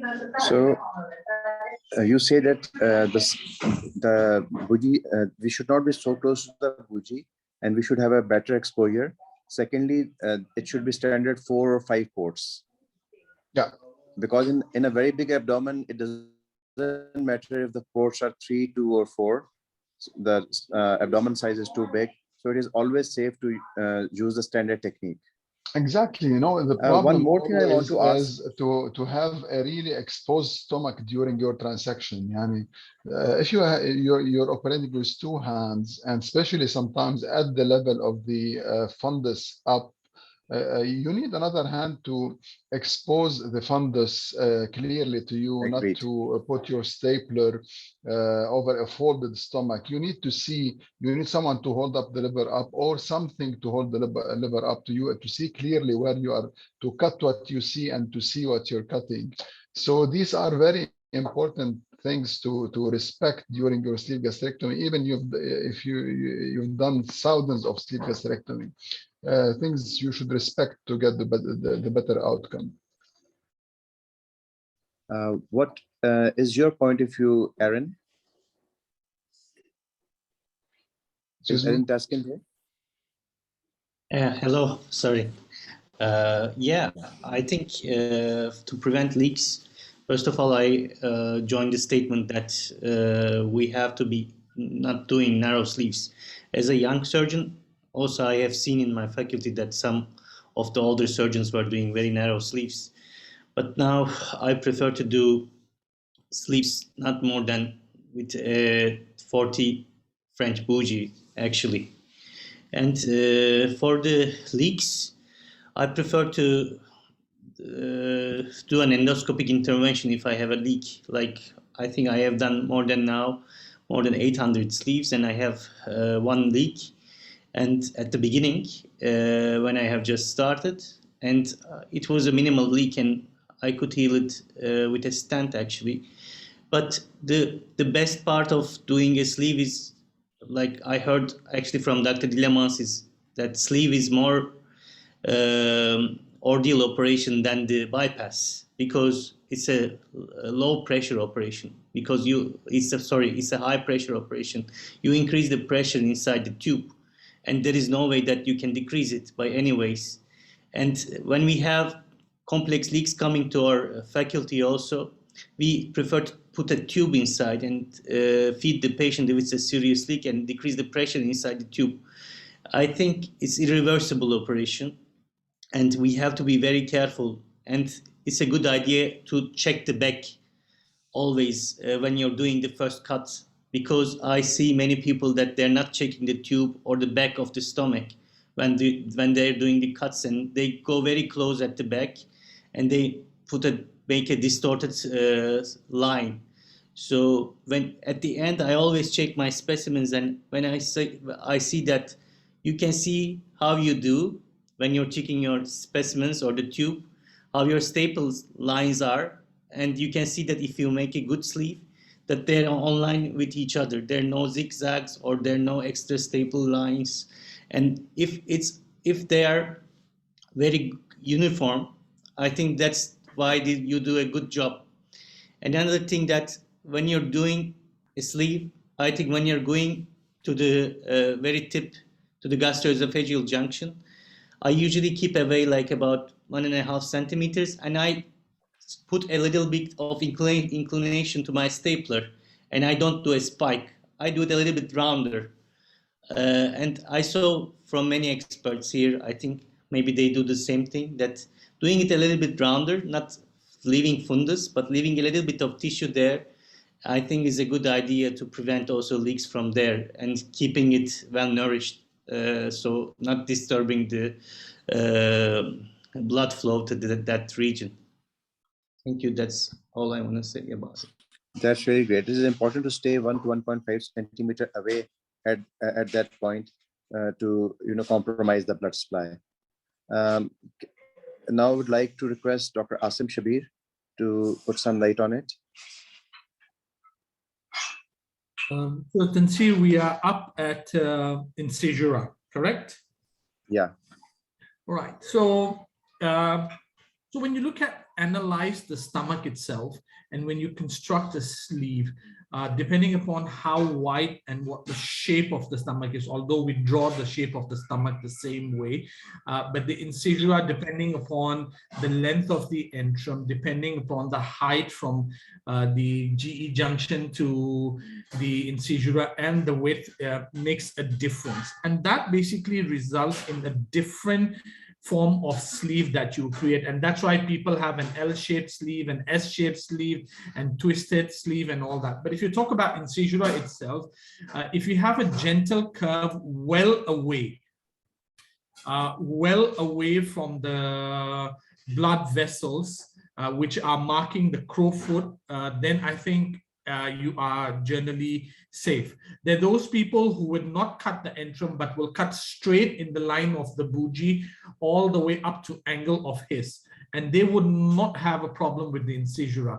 But if you're somebody who's going to cut the antrum, then the best way to cut the antrum is to remain away from that crowfoot, in my experience, and you will not have a problem. The problem mostly arises in patients who are super obese, where you're trying to struggle because you're putting the ports more proximal, and you get what is called a functional twist, because the first stapler is down like this, the second is a bit straight, and the next comes up like this, and you get a spiral, and that spiral causes a slight degree of obstruction, which is the functional obstruction.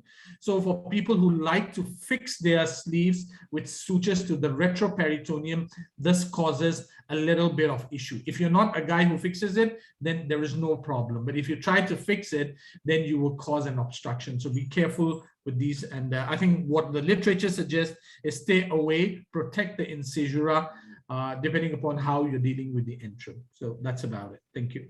Okay, I want to ask one thing, that when we experience, young people are doing sleeves a lot, and sometimes we find patients which come to you after like few weeks or a month of sleeve gastrectomy, and they're vomiting, and they have, basically when you get the investigations, they have stenosis or narrowing at the incisura. How to deal with them and what to do, and what would you advise the young people to take care in future? Prevention is better than cure, number one. So please learn the proper technique. And that's why there are people who have gray hairs and we need to learn from them, and we need to be mentored when we do our first procedures. Sleeve is a very simple procedure, but requires a lot of attention to details. All right. It's like cooking meat or cooking vegetables. You need to pay a lot of attention to details. They may be very simple, but attention to detail is what is needed. So I think a good mentor is what we all need. The second thing is, again, do not go close to incisura. And if you do, then options. Do the dilators work? They don't really work. Distinguish between a functional twist in which you can actually put an endoscope and everything looks okay. A barium swallow or a contrast study can give you the answer whether there's a functional holdup. Some people would recommend doing a stricturoplasty if there is, which means you cut the sleeve at the greater curve and do it, suture it this way. Transversely, that's one option out. The others would suggest convert to bypass.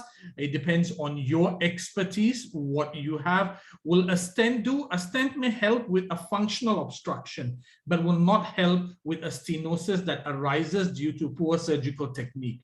That's my reading, and that's my personal experience with it.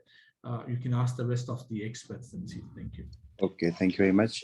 I would like to request Dr. Imran to say a few things about it.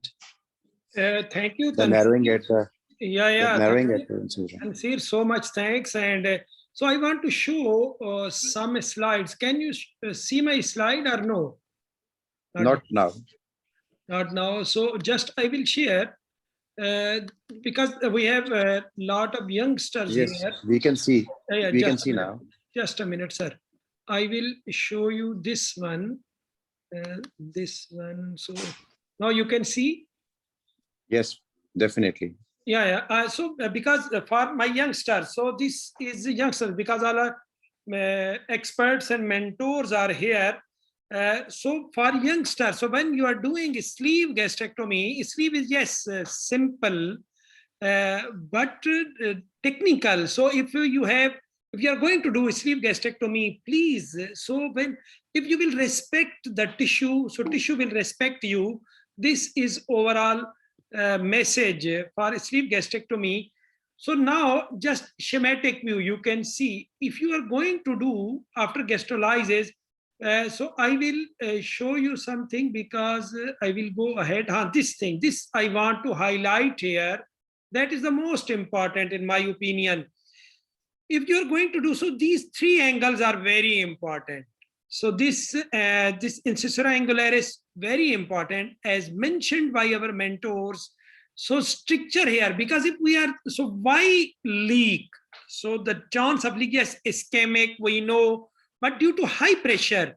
So when high pressure is here, there is more chance of leak at this site. So please respect this site. So when you are stapling and doing stapler, so this incisura angularis is very important. No need to tight at this area.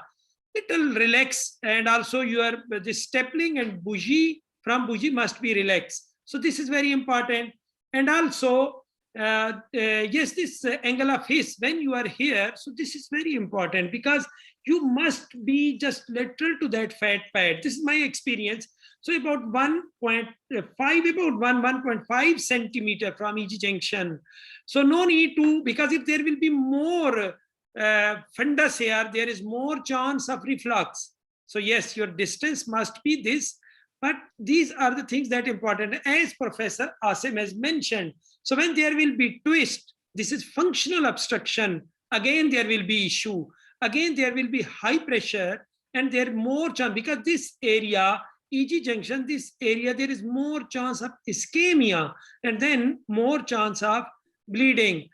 So just I want to highlight this, and also we have, I will not take time, because we are interested to hear from other experts like Professor Nathan Zundal, Professor Laurent, because they can share their, especially highlight these points. So what we must do, then there will be less chance of leak. Laurent. Yeah. My turn? Yeah, Laurent, we can hear you. Look, listen, I think most of the time, leak occur from a technical or mechanical error. Sometimes you don't even realize then it was a technical error, a lack of vision, excessive traction. Traction is something we have learned with time. The traction from the left to apply your gun on the stomach is a big mistake. Traction is like you say, Imran, respect the tissue. Traction is I said to don't track, you dissect and you apply.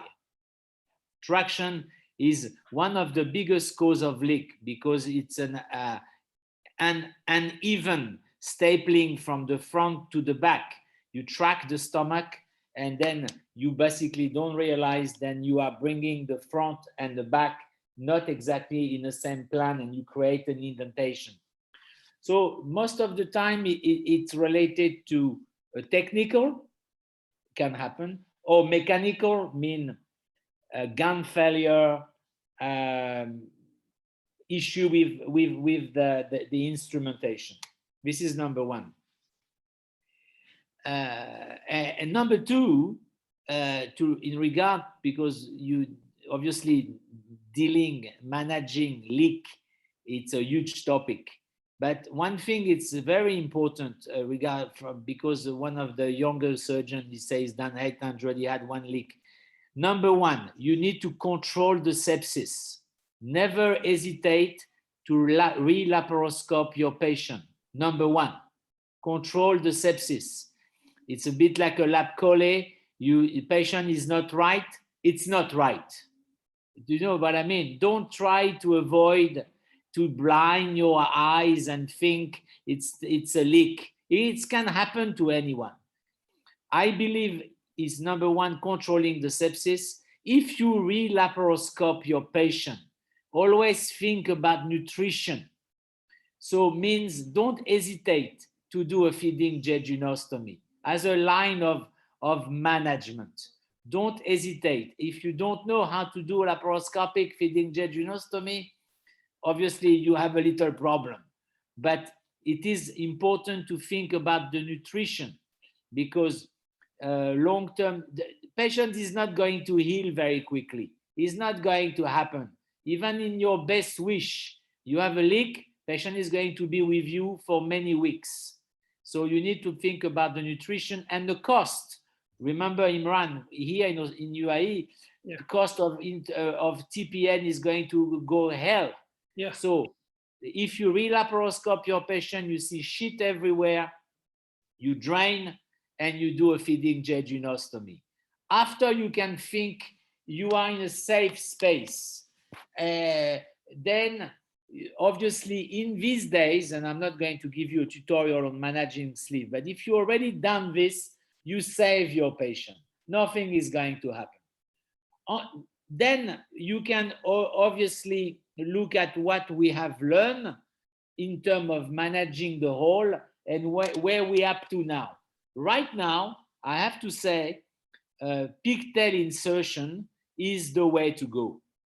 Stent is being done, we have seen the failure of stenting patient, even with the long stent and the cost. Remember, cost is also an issue. You deal with sometimes cash patient and patients who cannot afford all the management. So the management is on you, Imran, and on me. The hospital is going to charge you maybe little less, and the patient don't want to pay. So number one, and the pigtail insertion in a hole, it does work and is not expensive. But if I have to say one thing, traction on a tissue is a big issue. My first leak I have in in the first and last so far in this current Al-Shaq hospital was bad luck. Was I give the sleeve to one of my surgeon. He did it. Too much traction for the last shot. You shoot, everything go back up, and then suddenly, you know what I mean. Yeah. So the OG junction is going up, and then you got a big indentation. Yeah. Traction, avoid the traction, be gentle with the tissue, and always remember, don't have your blind eyes on leak. Re-laparoscope the patient is not a fault. It is a very important. Re-laparoscope the patient early, think about nutrition, and then you can discuss the case with some of your colleagues. That's all. Sir, so much thanks. Professor Mumtaz Maher, can you hear me, sir? Professor Mumtaz, can you hear me?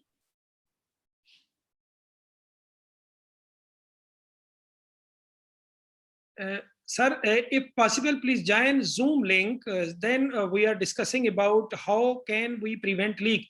Professor Nathan Zandal, we are interested, sir, again. So because you have already highlighted your technique, because one of the nightmare of surgeons is leak after a sleeve gastrectomy. And please, so we need a guidance from your side, what we must do, what we must be careful. Please highlight these points to avoid leak after sleeve gastrectomy. First, I totally agree with Asim that the best way to treat a leak is to prevent it. You know, once you have them in the sleeve, it can be a problem. I will say the sleeve leak for me is some of the worst leaks I ever seen. So you try to prevent them. What I do is, because we start, of course, in the first fire in the antrum, the first thing I do is when I'm fully parallel to the incisura angularis, when I'm fully parallel, I remove myself 0.5 centimeter away from the incisura angularis. I don't think going close to the incisura angularis has any effect on weight loss, nothing. So there is no reason to do it. Then people forget on the rest of the stapler, and then they pay attention again when they are in the angle of his. And that is very wrong, because most of the mistake will happen in the tube that you do from the incisura angularis to the angle of his. So what I do is this. I partially agree with Laurent that traction is a big danger. It's the way you do the traction that is important to me. So I ask my assistant to grab from the greater curvature. I say, you see the yellow? That's the fat. The vessels were there. You are only gonna grab there, because the assistants have the tendency to grab anterior or posterior from the stomach. I say, no, you see the fat, the yellow, that's what I want you to grab. I don't need much tension. I just want to create like a tent to me. The tension has to be equal anterior and posterior. Then I put my next stapler, and that's a very important thing to me. Once I put every stapler, I look posterior and I look anterior. There is this concept that posterior amount of tissue will compensate for anterior, or the opposite. No, you need to have the same amount of tissue anterior and posterior. If I don't like it, I open my stapler again, I close again, sometimes 2 or 3 times. My young partners, they are in a hurry. I'm never in a hurry, because once you fire, There is no reverse. And believe me, I finished much earlier than the sleeve. So every fire have in your mind, you don't have reverse. So when you fire, you have to be very happy with that fire. So you put the stapler, you look posterior, you look anterior, then you fire. And then I pay attention if my staple line is going in the same direction. Because if you start to see lines like this and this and this, you're creating a kink that nobody's gonna treat ever. So once you arrive to the angle of his, then I do the same. I don't ask for traction anymore. Now I'm going behind the stomach and present and remove all the fundus, because that's the other mistake, leaving the fundus. And when I'm in the angle of his, I do the same movement and I get away 0.5 centimeter from the angle of his. You're gonna see people like Michel Garnier saying that they don't want to get away from the angle of his because then you leave a little bit of fundus. I don't disagree with that, but because I'm gonna imbricate that one, I'd rather be away from the angle of his. There are 3 studies, 2 that I have in mind, Caetano Marchesini from Brazil and Nicola Basso from Italy. They show there is no vessels in the angle of his. There is no vessels there. So if you go very close to the angle of his, there is no vascularization. You're gonna get leaks. So you prevent leaks, creating a tube that is gonna have high pressure, but no hourglass form and not extra pressure. And second, preventing it with giving some suturing for me, and put the patients in liquid diet for 3 weeks. And I do that to every patient, 3 weeks. It's a fight with my nutritionist. They want to give them food the second week, purees. I put them in liquid diet 3 weeks. I think the less pressure you create in the first 3 weeks, the better chance you have not having a leak if you did it properly. That's what I will say. Regarding the treatment, the biggest change we've seen in the last maybe 5-6 years is that the stents, we don't use that much anymore. We used to stent everybody. Now, if it's very early, we try to suture by endoscopy. I do totally contrary like what Lorenzo said. I don't want to take these patients to the OR. I do my best not to take them to the OR. So if they have a collection, we put percutaneously drain. Because in the OR, I'm not gonna do anything. I only take the OR the patient that they are unstable and the patient that my radiologist couldn't drain the abscesses. But if I can drain the abscess, I go by endoscopy, we dilate the system, we put a stent is necessary, and if it's more chronic, we're gonna use VACs or pigtails or something else. But take them to surgery, descompensate too much our patients. So I don't take them to surgery unless it's totally necessary. Sir, so much. Nathan, in the early stage, I'm talking in the early stage. You mean 24, 48 hours? No, yes. Maybe, yeah, a little bit more. It's never like this. It's always 3-4 days, usually. Yeah, 3-4 days, I don't. Exactly. Yeah, you know, and I know that it's not an abscess you're going to look for. They got shit all over the belly. This is the problem, or maybe stuck to the left upper quadrant. So this is the situation I mentioned. Is more in the early stage. It's very big difference if you see a patient coming after 1 month with a perigastric abscess, and I will agree with you. This patient should not be, no need to be operated. We can easily do percutaneously. But in the early stage, you're going to have often more fluid than you think you have. So this is I agree with what you say, but we need to differentiate the stage, the timing, and obviously we can talk about this for hours, but the timing and recognize the leak and the management is quite different.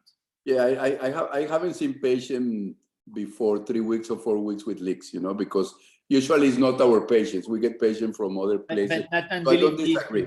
It does exist. I've seen some patient coming from other places, and it does exist. I'm sure my colleagues will And that, Laurent, brings another point also.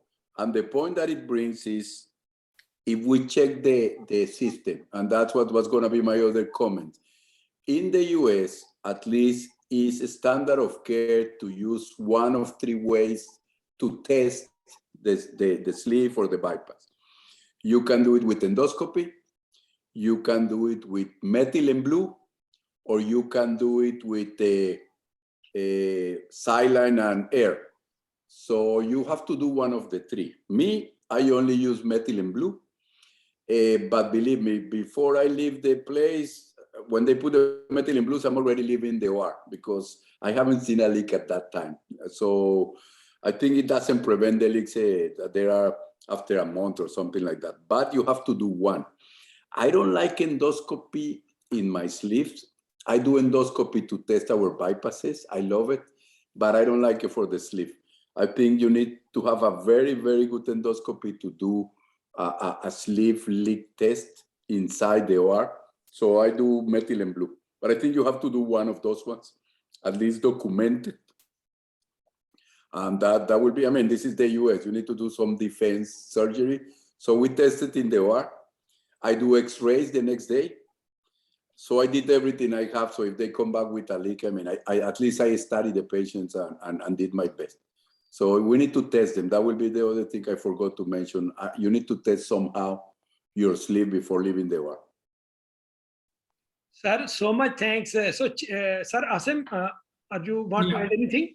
Please, sir. Yeah, so I think everybody, we've had a great discussion around prevention of leak, which arises as a result of incisional stenosis. I think one thing that technically we also need to teach our juniors to be mindful of is the earlier issue we talked about, hiatal dissection and traction. You know, if you take a small hernia and they staple between the left and the right crust, they are unaware where the angle of His is, and they will staple the esophagus. And that esophagus is sure to leak, and you will get a proximal leak. So it's very important to define the angle of His, as both Lauren and Professor Natal has basically made clear, that you really need to dissect that and make sure that you do not transect esophagus, because if you transect esophagus, then you're bound to have a leak. So try and keep to the left of the left crust of the diaphragm anatomically, and you will generally be safe. Sir, thanks. Chetan, we are interested from your side because our question is prevention of leak. So what we do, what is the literature? I think, again, majority points were already covered by Professor Jindal and Lauren here. And I think attention to detail, as they said, stay away from the incisura, because that is where, if you narrow, you can have a back pressure, a leak proximal. Stay away, again, the consensus paper and the Delphi consensus paper and the IFSO consensus paper, all of them actually agree that you stay 1 centimeter away from the angle of His. I know Professor Garnier used to say stay close, but then he does use a buttress. And I think that's another topic of detailed discussion later on. Nathan's point, very important. He mentioned that keep anterior and posterior wall equal. Look in the front, look in the back, because same thing, you know, people fire that near the incisura, then they are relaxed, and then you have this curvy line, which can then not only predispose to reflux later, but if it's kinking, can lead to immediate leak. So I think those are the attention to detail. Choose the staple height correctly, compress correctly. And the other thing, again, I don't know whether we are going to talk on those topics, is, you know, prevent hematomas formation, because that hematomas can lead to infection, can lead to leak. So those are another point. There was one point mentioned by where the recent discussion was about early and late leaks. So I think if it is less than 7 days, it is very likely that you have had some technical error there. Either you have just not fired the stapler correctly, or you have chewed the tissue a lot. I remember seeing one video where, while looking anterior posterior, the consultant had opened and closed the stapler so many times, they had actually chewed the tissue there. So when they did a leak test, bang, there was methylene blue out of it. Coming to the leak test, honestly, when I trained, I didn't do, but now I do methylene blue leak test as well. So yes, do some sort of leak test even with sleeves, because I think a lot of people don't tend to do a leak test, and this all things will help you prevent leak. I think management of leak wise, early, yes, you can take to theater. Late, there are a lot of discussions about endoscopic management now, either a suture, pigtail, newest concept, lot of paper coming now on endoscopic wax therapy. And I'm told, I have not had experience with it, but I'm told, and the paper says that they've had very good results, better than stents and so. So I think these are the management options with leak. And in a worse scenario, obviously you can convert it to Roux-en-Y bypass. Yeah. Chetan, because we are talking about prevention of leak, so in future, yes, we will talk about how we must deal with the leak. But my question again, so because we like to hear from literature, so what is the role of buttressing material? Yes, this is kinking and also from incisura angularis, tightness. Okay, but what is the role of buttressing material, oversewing, and momentopexy about literature? Can you highlight this? I think that's a very controversial and interesting topic, the buttressing. That all depends. People who buttress swear on it that saves leak, but that's not what the literature shows. I think literature doesn't show that buttressing saves leak. It actually shows in some paper that the leak rate actually increases. The only place where it has shown benefit is actually about bleeding incidence, it has reduced. But when it comes to the only leak rate preventions, I don't think any paper or trial or anything has proved that yet. Thank you. So Dr. Professor Atif, so on behalf of you, I have asked the first question. So I also like to know about your experience. So how you prevent leak, technical points in a sleeve gastrectomy. Atif, can you hear me? Thank you, Imran. Yes, I can hear you. And just a minute. I do agree with all the points shared by the experts here that leakage usually happens. Mostly we see is leakage happening around the hiatal area. So the dissection there is very important, and staying away from the angle of his and don't try to create an ischemic area there is the most important thing in preventing leaks. So far, I didn't have a leak in my experience. But I think that the reason is that I learned from the experience of others and did not do the mistake of going very near to the gastroesophageal junction or leaving an ischemic area there. And the other thing is that usually at the hiatal area, the staple choice is very simple, because usually it is the thinnest area of the stomach. So the new staplers, reroads, they are very good in stapling it up. And I do think that checking for a leak test is mandatory, and you must do a leak test. And if you are in doubt, it's better to sew at the time of the surgery. And secondly, if you have doubt about the leak, Lawrence said that, yes, you should scope the patient very early so that you can minimize the contamination and damage, and then you can take necessary actions. Thank you, Dr. Atif. Professor Nathan Zandal, you have a question from our viewers. Dr. Umar Al-Farqani, he asked question, what you will do if you observe hematoma near staple line when you reinforce or plicate staple line? In this situation, are you continue heparin in these patients? Professor Nathan Zandal. You see, I will say one of the most difficult decision making inside the OR is when you have a hematoma in your sleeve, because we all know that hematomas can cause two problems. One, they can create obstruction later on. And second, when there is a bleed, I learned from my oldest professor, you're gonna have a leak. Bleed, leak. It happens very often. So if the hematoma is happening there, I wait or continue, and then I come back. if the hematoma is expanding, I drain the hematoma and then I'm gonna put some stitches above. If the hematoma is not expanding, this is some of the times I'm gonna do an endoscopy as a test, contrary with the methylene blue, because I want to see how much the hematoma is causing a problem there. I think the way I describe our suturing, it will be very difficult to get an hematoma. I think you get hematomas when you bring big bites. When you go very close to the staple line, and sometimes you have vessels, then you go lateral and doesn't go exactly like straight. You go lateral on the sides, then you can prevent the hematomas.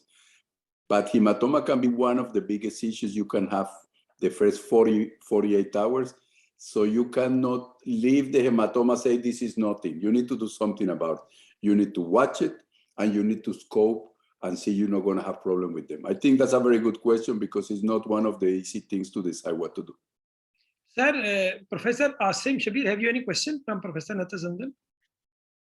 Yes, thank you, Imran. Professor Zandal, thank you very much. I loved your comments about doing a leak test. All right, I can totally agree with you that it is an insurance requirement for payment purpose, but is there any evidence in patients with sleeve gastrectomy that a leak test actually picks up a leak early? You guys all have great experiences with thousands of cases. Is there evidence in that practice? Exactly, your question is at point. That's what I said, exactly this. Before, when they start to put the methylene blue, I'm already leaving the OR to get my coffee and waiting for the next case. I haven't seen once in a sleeve that the methylene blue go outside, never. I've seen it with 2 or 3 bypasses. I never seen it with a sleeve in my life. But I need to do one of these 3 standards of care because if not, somebody can sue me. But I haven't seen one. You are total in a sleeve. I haven't seen one since 2003, 2000, something like that. I haven't seen one.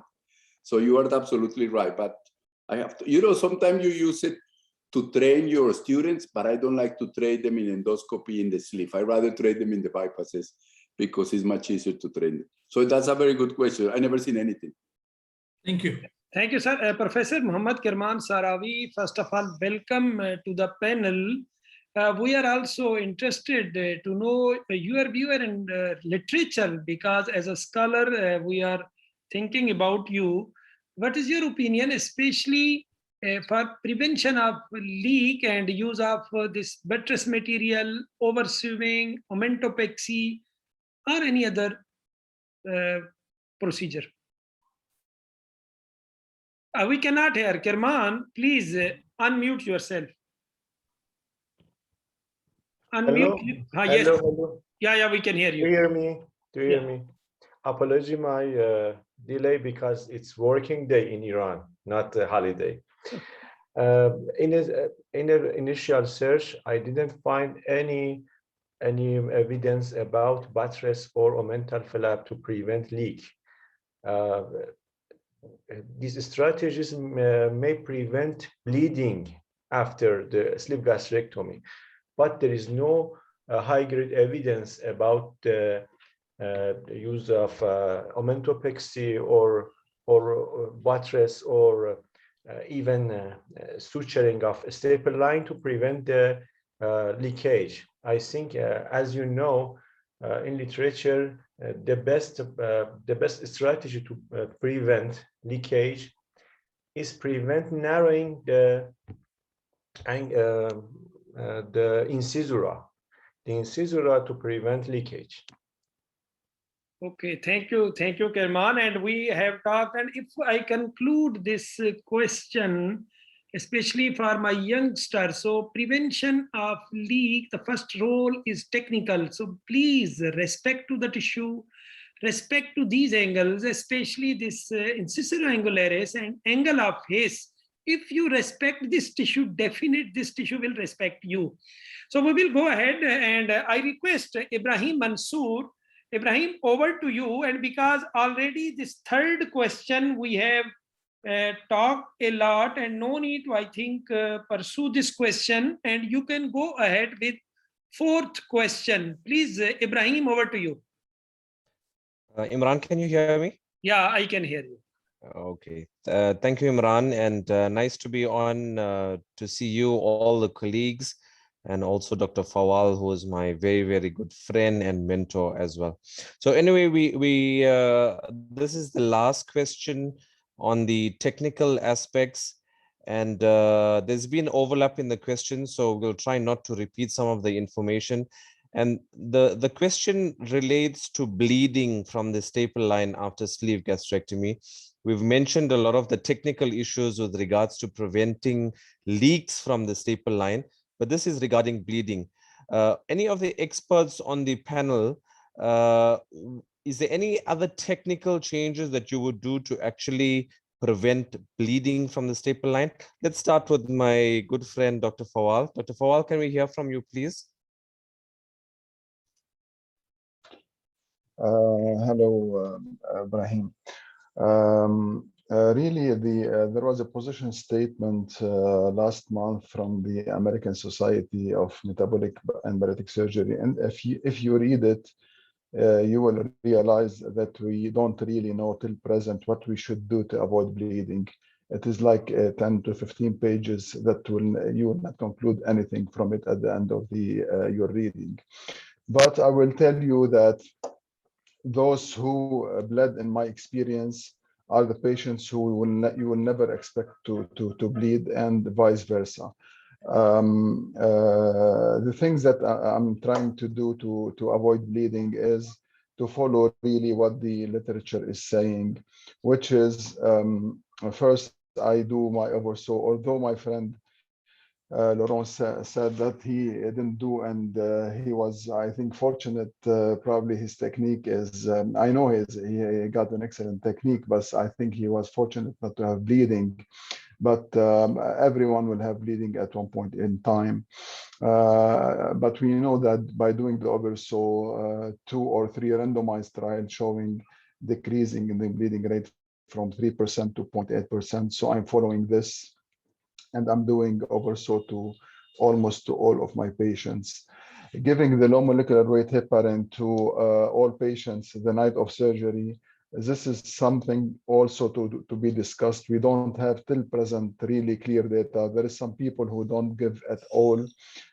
I follow the rules of giving the night of surgery, and to follow according to the Caprini score for 2 to 3 weeks. The bleeding rate in my hands is around 1 per 200 or 1 per 100, and my protocol for the bleeding is to be super conservative, unless really I have hemodynamic instability or massive transfusion. I go conservative, transfusion if needed, and just observation. So to summarize, what I'm doing, I give low molecular weight heparin as a routine till present. I observe my patients post-op for their heart rate. If they have any tachycardia, just observation. Any drop in the hematocrit rate, I give transfusion. I don't operate, and I only intervene in case of hemodynamic instability or the need of more than 6 to 8 blood units.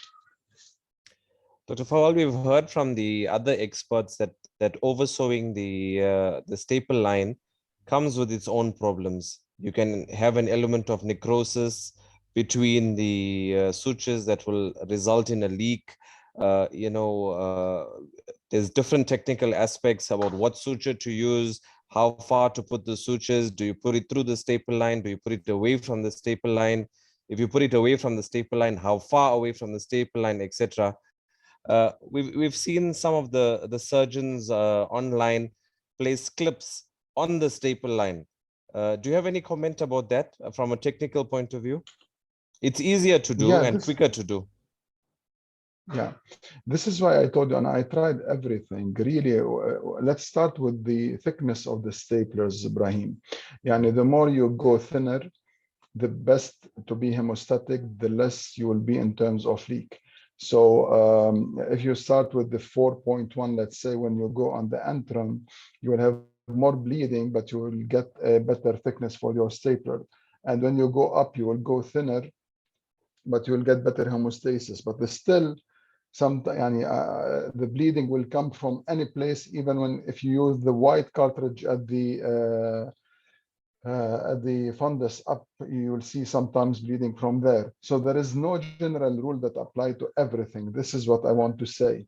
So using clips, as Nathan mentioned during previously, whenever you want to do anything, you as surgeons, as bariatric surgeons, always think there will be another surgeon who will do another surgery later on, and anything that you will do, it may affect the future surgery. I don't like clips either. I will do an oversaw, and whether you will do it a stapler, you do it imbrication, you will do it another way, I don't think this will affect the bleeding or its sequelae.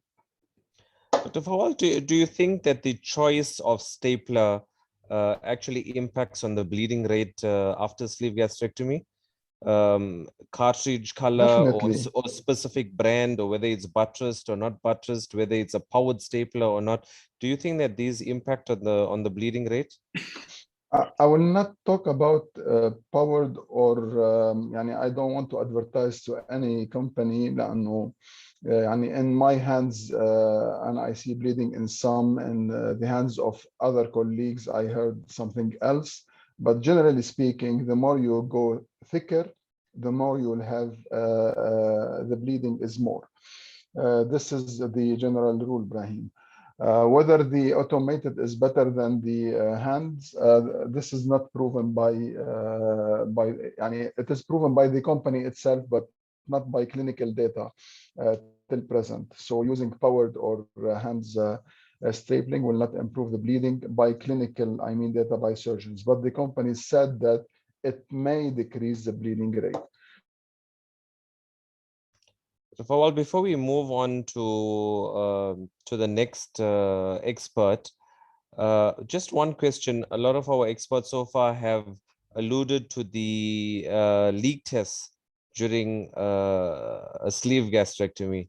I know it's not your practice to do a leak test routinely for a sleeve gastrectomy. Do you have any comments on this? Is it a useful practice or literally a waste of time and a waste of resources? Because you will agree that to find methylene blue come out through the staple line, you'd actually have to put a large volume of material into the stomach at pressure to try and see if it actually comes out, unless it's a big defect, and usually it's a subtle little tiny hole that you're looking for, and that's not something that you actually want to do. Do you ascribe any importance to a leak test during a sleeve gastrectomy? Sorry, I lost the call. Dr. Fawal? Hello, can you hear us? Dr. Fawal, can you hear us? So okay, I think we have lost his video as well. Okay, so I'm going to answer you this question. It's a waste of time. Yes, Prof. It's a waste of time. I tell you why. Because when they leak after 3 or 5 days. Now, one of my friends in New Delhi, Sandeep, he used to do, when I used to do some surgery with him in India, he used to do a systematic methylene blue test. So Nathan, he said, and I never see a methylene blue test and blue coming out of the sleeve. Well, I have seen about 3 or 4 times. I think it's probably very unlikely, but nevertheless, it can happen. And obviously, because you put so much pressure on your stapler line, then sometimes you can have little bit of blue fusing. And is it relevant clinically if you didn't do or you did? I think no, because obviously you put the sleeve under so much pressure.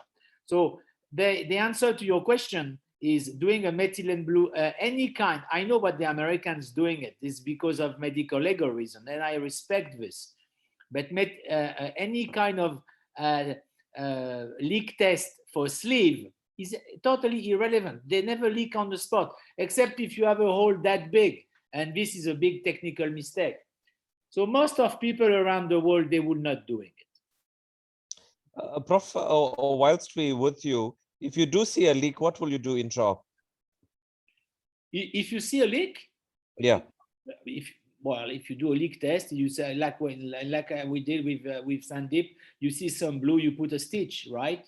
Nothing else you want to do. You cannot just look at the leak and say, hi, how are you? And you go and bye-bye. I mean, come on, Ibrahim.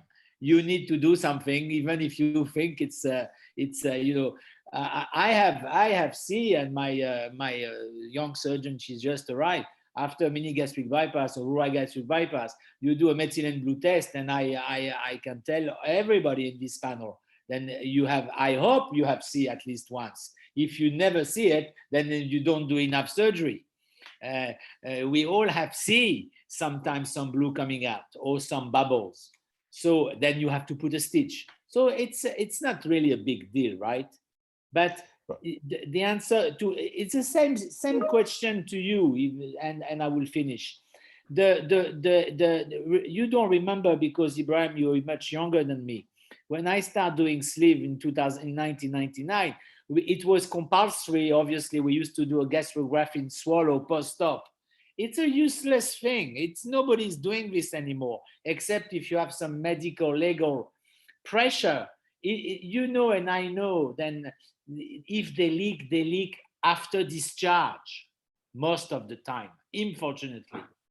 So most people don't do this. Even I convinced Sandeep in AIMS, they stopped doing any of this.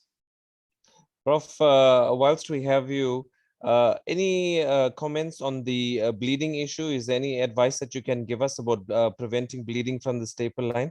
I tell you one thing about the bleeding. Bleeding can happen. If you want to be really, what measure does affect sometimes the bleeding?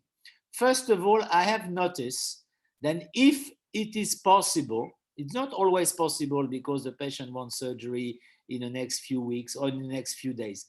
But basically using a low calorie diet, making the patient losing little bit of weight, not specifically weight, but using this weight loss prior to surgery, you can see less oozing in this patient. It's very obvious. But it's number two, using the right color cartridges for the right region of the stomach make some differences. Number three, compression of the tissue, not over compression, but some compression does make some differences in terms of how much ooze you can have in a staple line.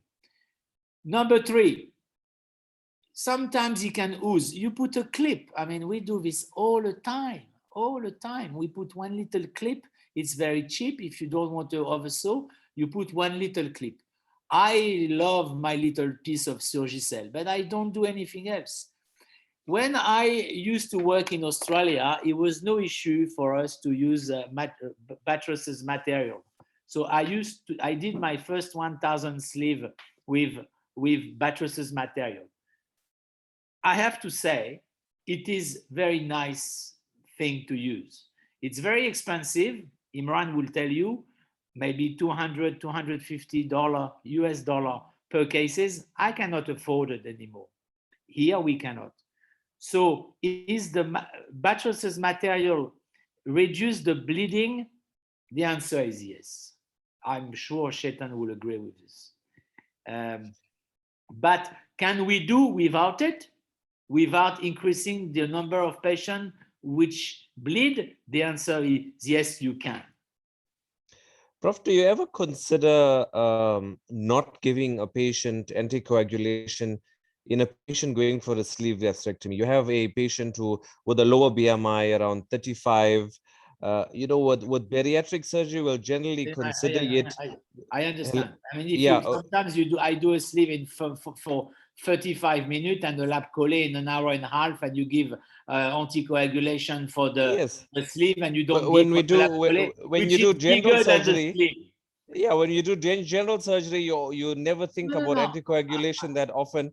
But in a setting of obesity, maybe we are tending to give the patients too much or too often anticoagulation, especially if it's a low BMI patient, it's a quick operation, and you have your other enhanced recovery protocol in place about hydration and early mobilization, do you think that obviating the need for anticoagulation would bring down the bleeding rate after sleeve gastrectomy? Look, I am not completely sure. First of all, when you have a patient like me in UAE many years ago, which die suddenly with after 17 days and went on the paper after a sleeve, and you had acute pulmonary embolism, you get a little bit scared with this story of anticoagulation. So your question is a valid question. I believe nobody will give you the answer. If you look at the literature, it goes from nothing to 2 weeks to 3 weeks. I follow the same, then probably Imran, I follow the Caprini score. I give 2 weeks for the low, the BMI below 50 and below 150 kilo. I go for 60 when it's over 50 and 100 and over 150 kilo. You can say to me, what about the low BMI 35 sleeve, which go home the next day?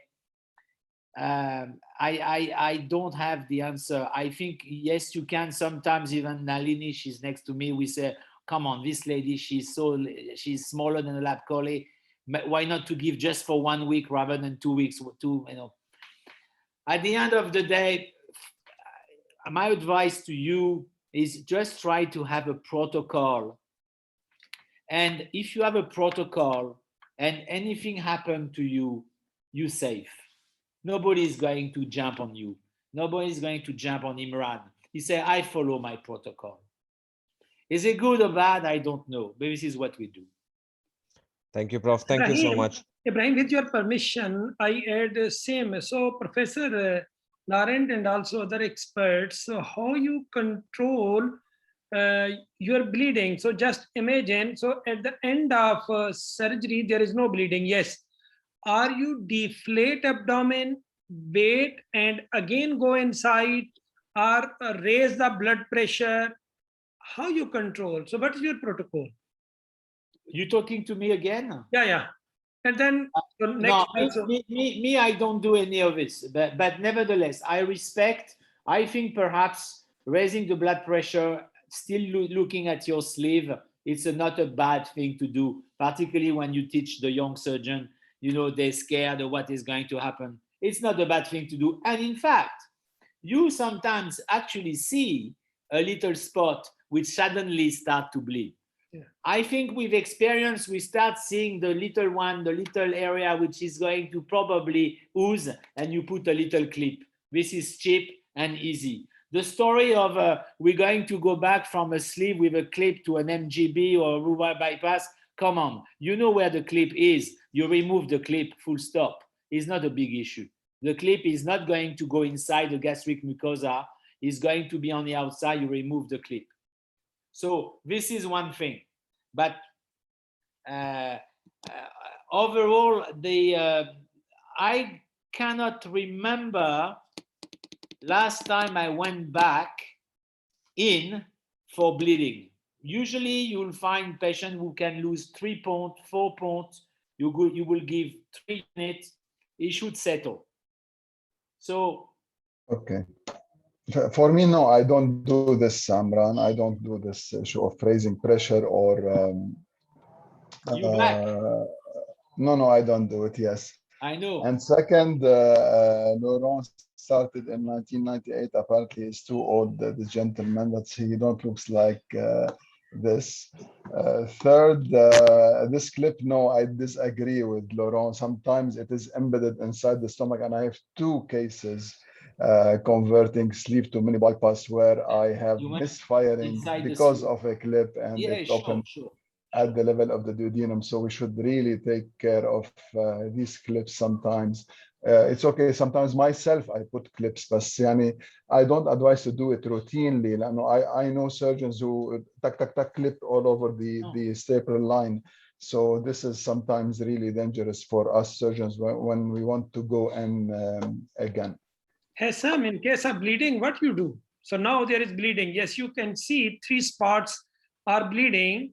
Okay, and also there is, so what you do? You stitch? routinely? Yes, oversaw, of course, oversaw. If I can see it on the spot, I do oversaw, and that's it.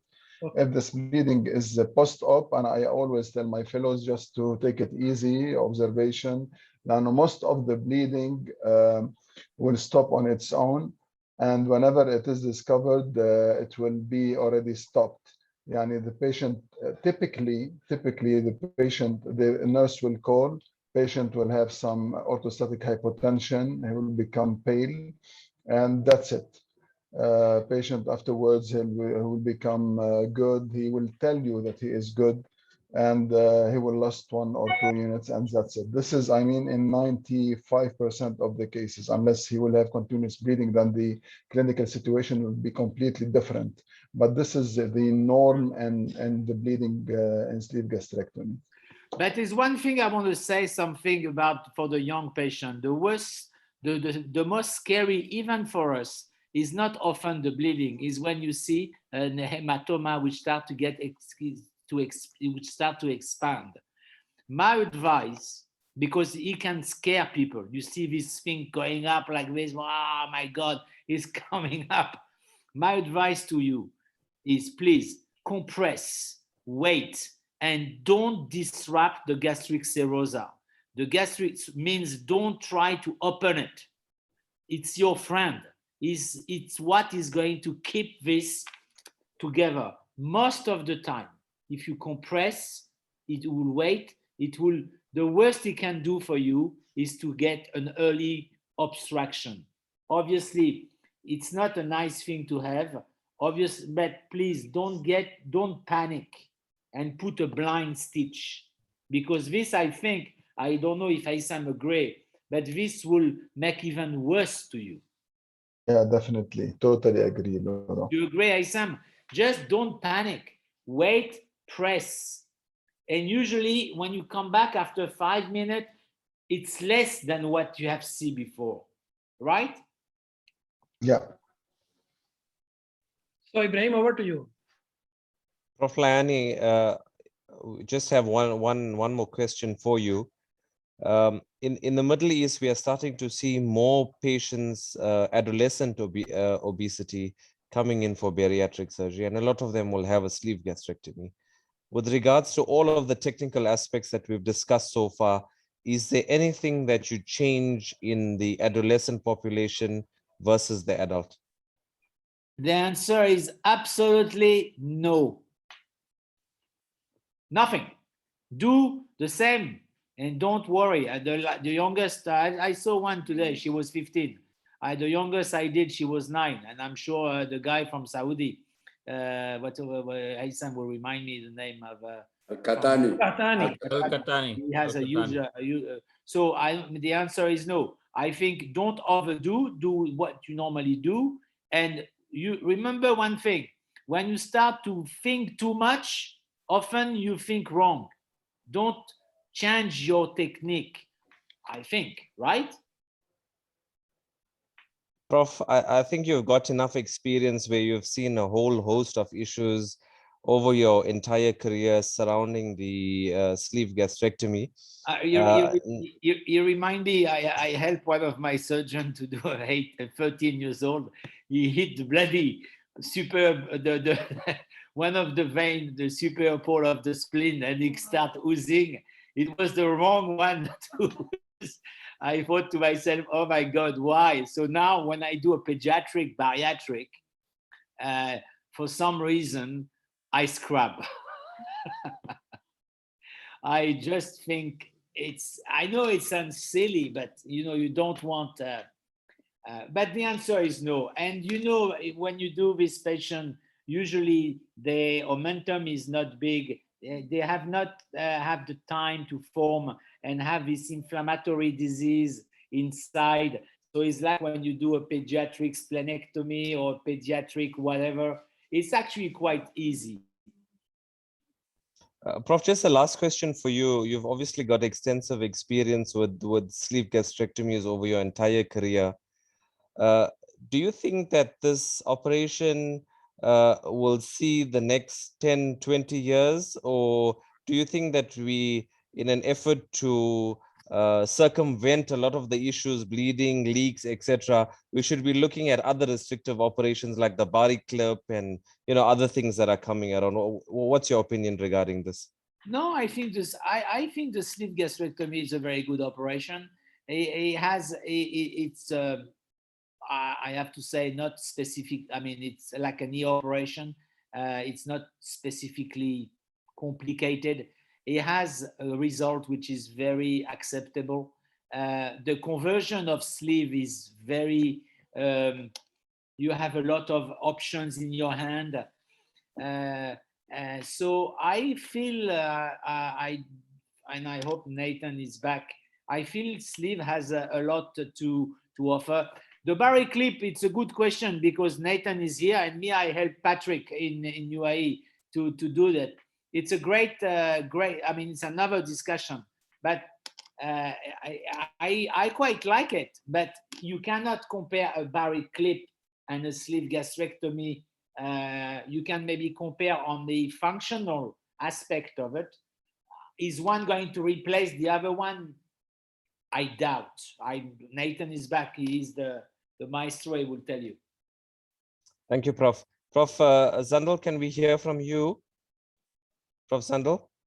Yes, from all the discussion, thank you very much. I would say first one, I don't like clips either. So I'm with Haysam there. I don't like clips. I rather put a stitch.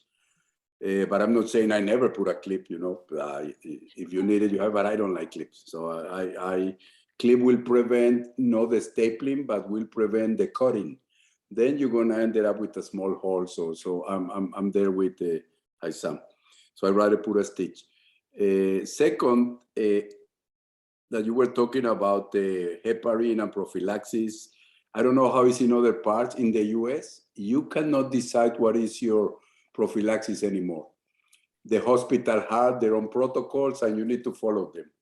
And the one is in my hospital, I don't like it, but there's nothing I can do. When the patient go home, I do whatever I want, but inside the hospital, they do it. And there are very few people like Ghani and myself that in the past, we didn't do any prophylaxis. We don't like it. So I think early movement and things like that are more important. But now you follow the protocol. So there's nothing you can do there. Then regarding to the future of the sleeve, I will tell you this. I think the sleeve is an okay operation, but we surgeons are the one that can make them disappear if we do what we're doing now. And I will explain a little bit. I have a talk that I presented already 2 or 3 times that is called Sleeve the Next Band. And I call it like that because it's not that the sleeve is bad. The sleeve is good for many patients. The problem is that we start to abuse it. We now do sleeve plus this, sleeve plus that, sleeve plus that. No contraindication. Everybody can get a sleeve. It's very good for diarrhea, headaches, migraine. That is not good. I mean, we have to be much more selective what we do with the sleeve. If not, it's gonna disappear. You know what I'm saying? Because then the failure rate will be so high. The reflux incident, at what discussed before, up to 25, 26%, Barrett 17 to 20%. So one day somebody say, well, we're still doing this. And there is a tendency, at least in the American insurances, that they are not paying for 2 operations. So the concept of now, as Michelle used to say, we do the sleeve first, then we convert if needed, is not gonna work anymore. Plus, our patients with the sleeve, that they don't lose weight, the bypass is worthless. If they regain weight, the bypass is still good. But if they never lose weight, we need to do SADIs or something else, or as I mentioned, they do mini gastric bypasses. So the typical conventional gastric bypass is not gonna work. And regarding the bari clip, I agree with Laurent that I think it's pretty good, but it's not comparable with the sleeve. Even we compare it, of course, the quality of life is much better with the bari clip because you don't have the nausea, the vomit, the reflux, but still it's a foreign body that you can have some erosions with time, and it can have slippages like the band. But it's not like the band. I think it's much better than the band. And with the results that we published already, some with Patrick, some ourselves, is, and my own experience with that one is around 180 cases myself. There are like 500 in the world, so I've done a fair amount of number of those. Is that the quality of life is great. If it wasn't because it's a foreign body, it will be almost an almost perfect operation. And the results are much better than the band, but less better than the sleeve. But if you see it as reversible, like they're using it in Brazil, they plan to remove the bari clip at the 5 years. I think it will be pretty good. And that's what I agree with Laurent. So I think there is future there. We are the one who can destroy the future of the sleeve. But if you ask me the whole concept, philosophical concept, I think we're gonna start to see much more endoscopic procedures, plus medications as a first step of many bariatric patients, because in a chronic disease, you're gonna be doing multiple interventions together, like you have for hypertension or for diabetes. I think that will be the real future of bariatric surgery. Prof, just a last question for you, a bit of a contentious one.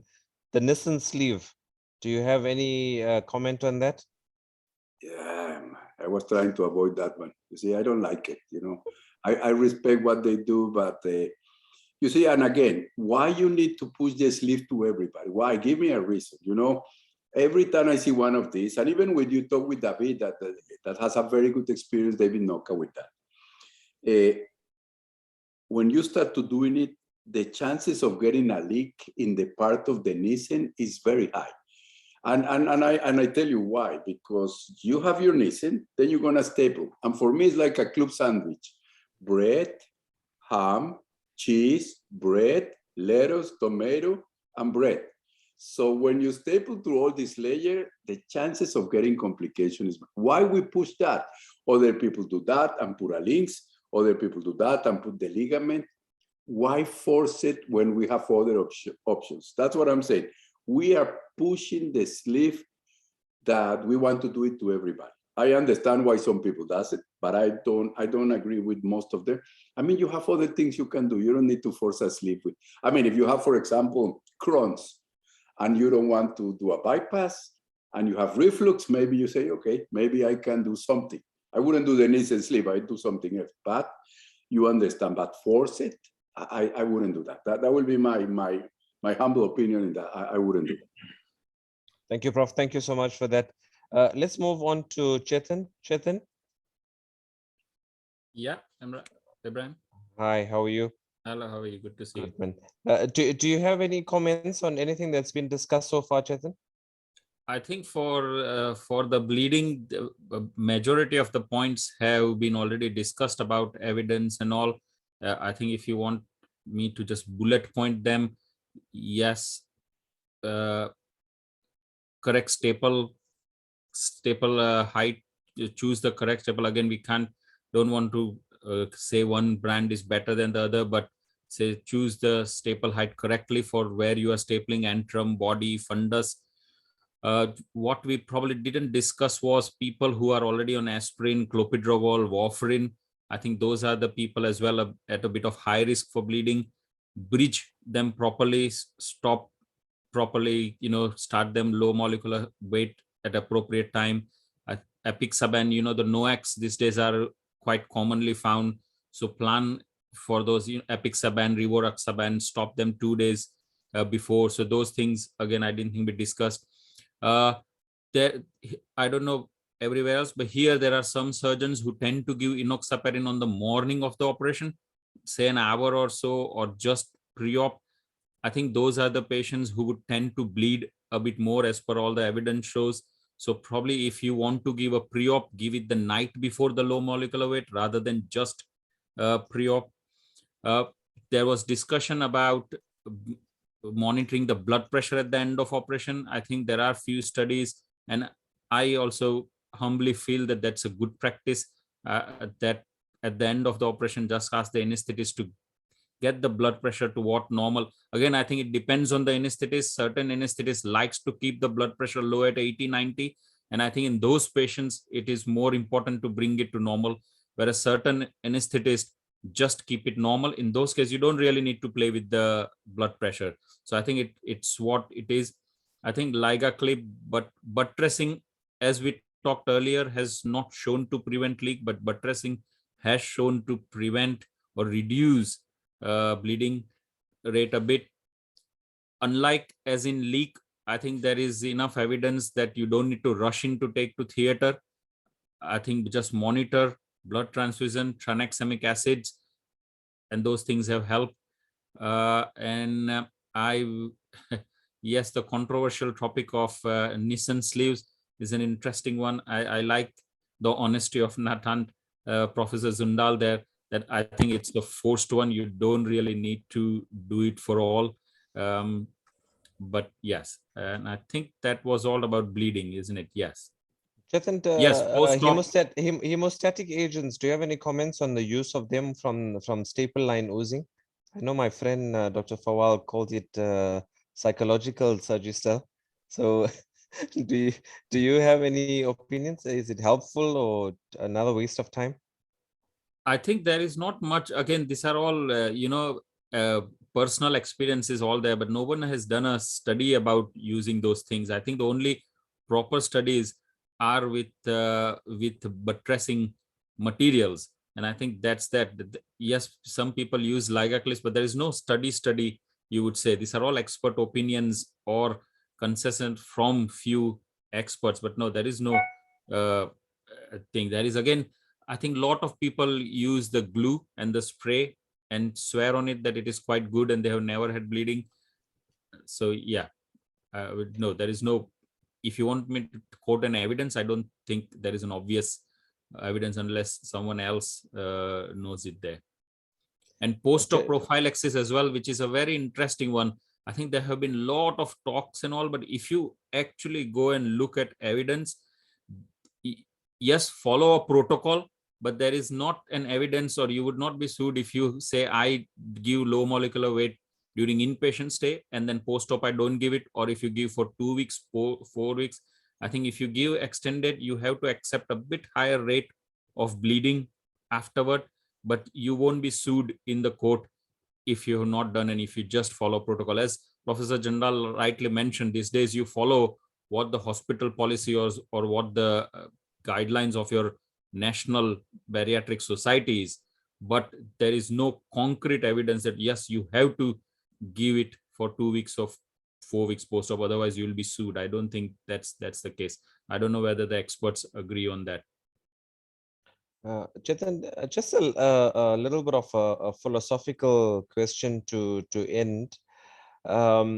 We've discussed a lot of the technical aspects as far as sleeve gastrectomy is concerned and how to prevent complications, etc., but I think the overall issue is that we're chasing weight loss in bariatric surgery, and we want the sleeve gastrectomy to be an effective procedure.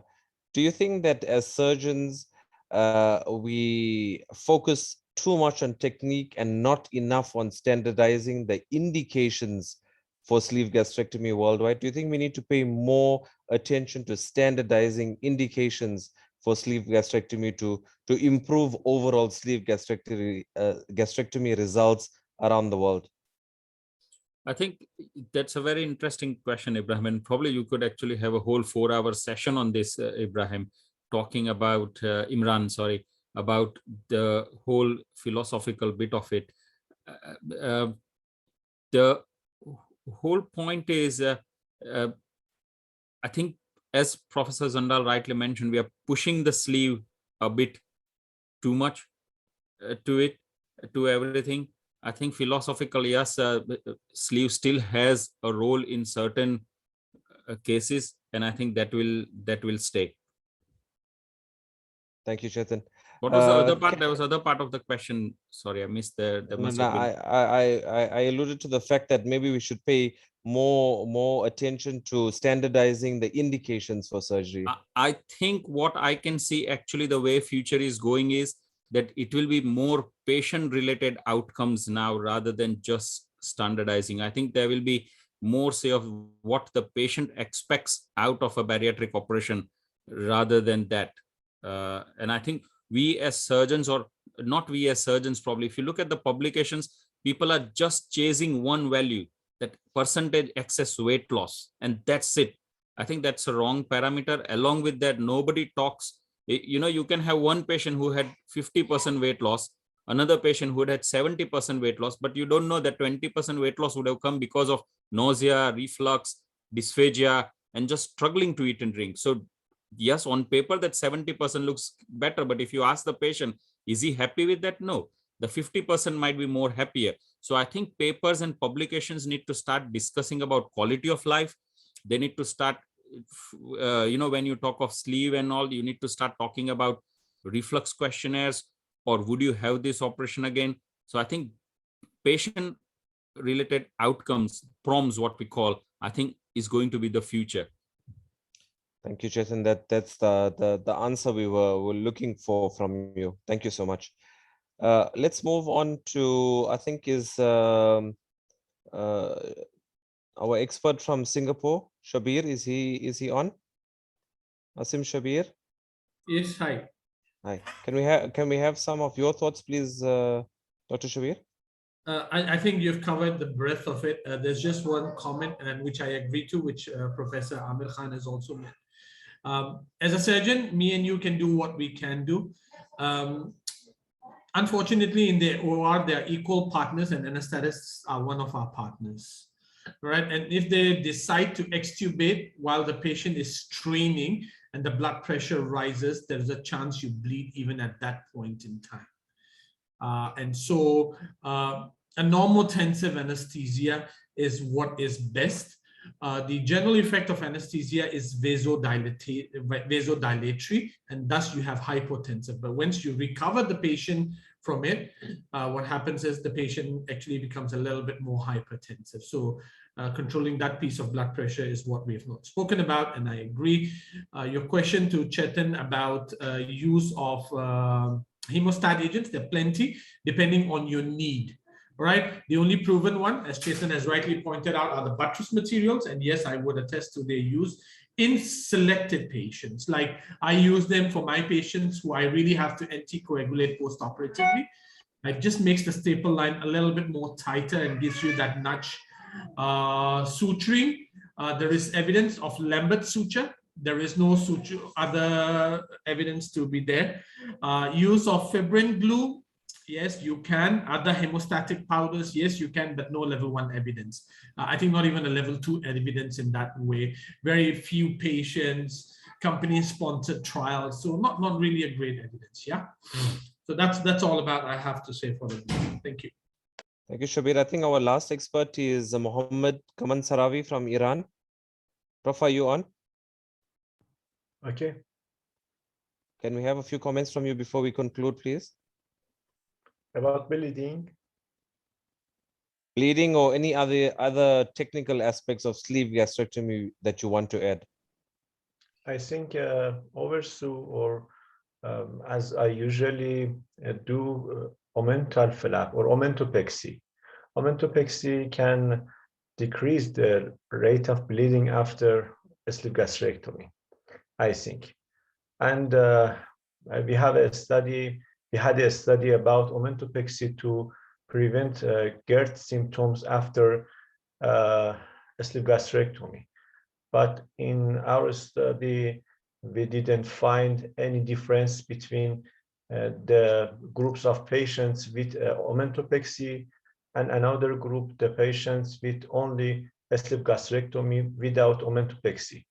The GERD symptom in those groups was equal, and we found that there is no difference to prevent reflux symptoms after omentopexy or without omentopexy. Ibrahim, I think Professor Amir Khan also have some comment. Professor Amir, are you live?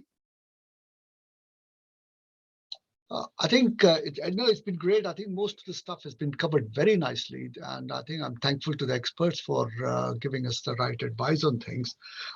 My request would be, guys, please do not compromise in things like VTE and just for the sake of bleeding, because I don't think VTE venous thromboembolic prophylaxis causes bleeding. And there has been a lot of work done on it in the past, especially we used to have this trouble with orthopods in the past. They never believed that it was necessary for their patients because they thought that causes bleeding. I think as long as you take all the precautions which the experts have mentioned and to make sure we do use the right staples, right dissection, make sure we get the blood pressure right, I think you'll be okay. Don't try to find other reasons for it. So please do not. We are here, we want to improve the quality of life of our patients, not to cause them unnecessary problems. So my personal advice would be, which I've practiced throughout my life so far, is that I give proper VTE prophylaxis for my patients. Your hospital got to a protocol, follow that, risk assess patients, and do what is necessary for that individual patients.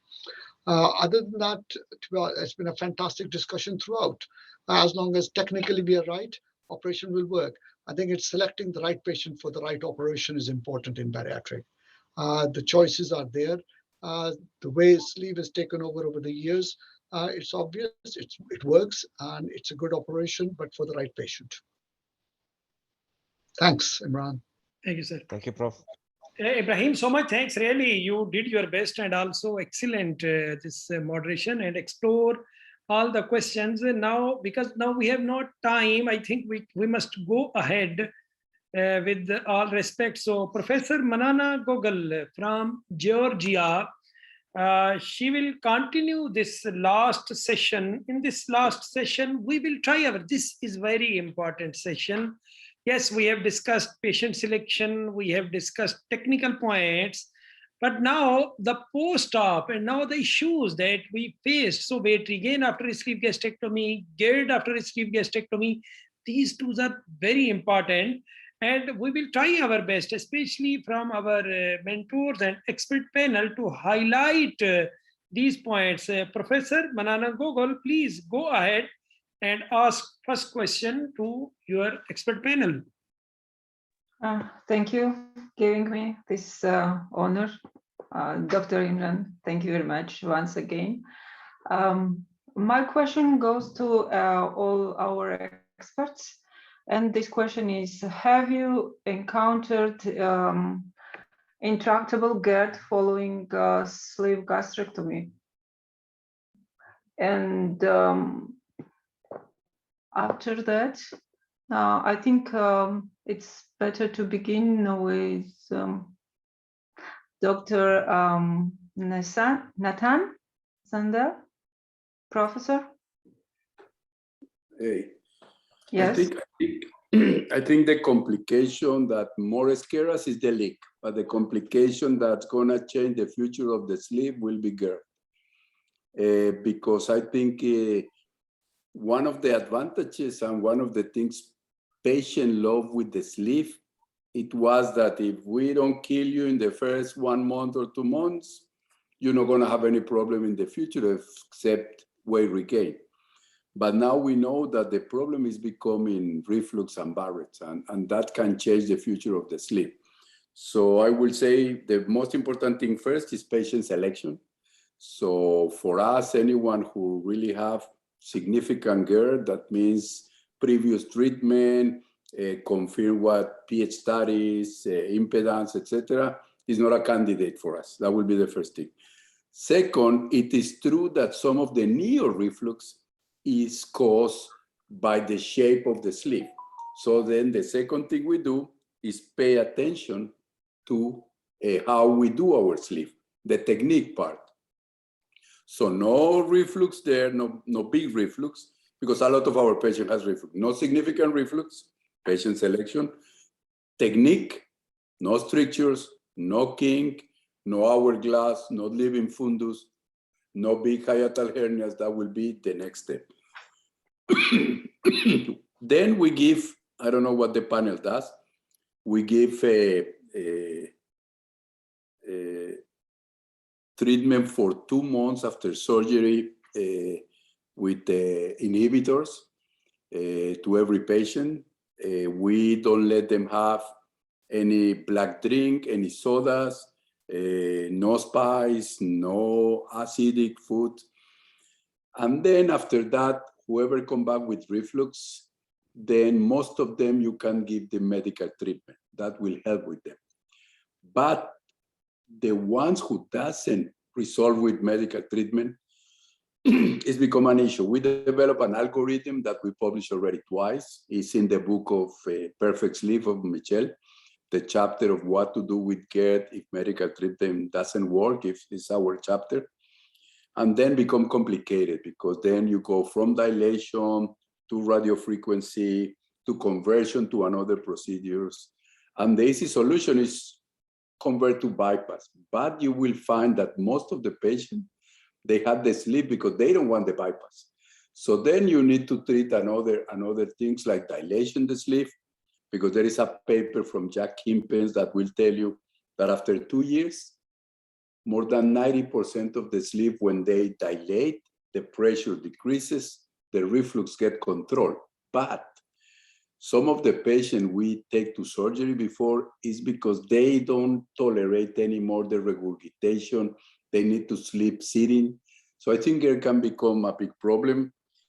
What I don't understand much is why everybody published 20%. I don't know the experience of the panel. Our own incidence of reflux is below 2%. And I think it's because it's patient selection, care of the technique, diet, treatment afterwards. I think that helps a lot to reduce the number of reflux symptomatic. Now we start 2 years ago doing an endoscopy to every patient every year. So I think in 3 or 4 years, we're gonna know our true incidence of reflux and Barrett. But so far, I think GERD is preventable in most of the cases, but there will be a number of patients that they're gonna get GERD. So I think that can be the big issue for the sleep in the future. Thank you very much. But could you also add your surgical management if it occurs? I think, let me see if I have, if you don't mind, I'm gonna look for, can I share my screen if I find it? Sir, or not? you can share. You can share. Yeah, I'm gonna look for this because I think it's important because it's really not an easy thing. So I'm gonna look for it. It's very quick. I know where is everything. So I was not prepared to present anything, but I'm gonna present this because I think it's important. Let me see if I have it here. Just the algorithm, okay? Sir, still we cannot see your slides. No, I haven't because I'm just opening the slide now. Okay. Thank you. It's coming. Give me 1 second. So. Okay, so it's here. Give me 1 second. I'm just going to share my screen now, okay? Okay.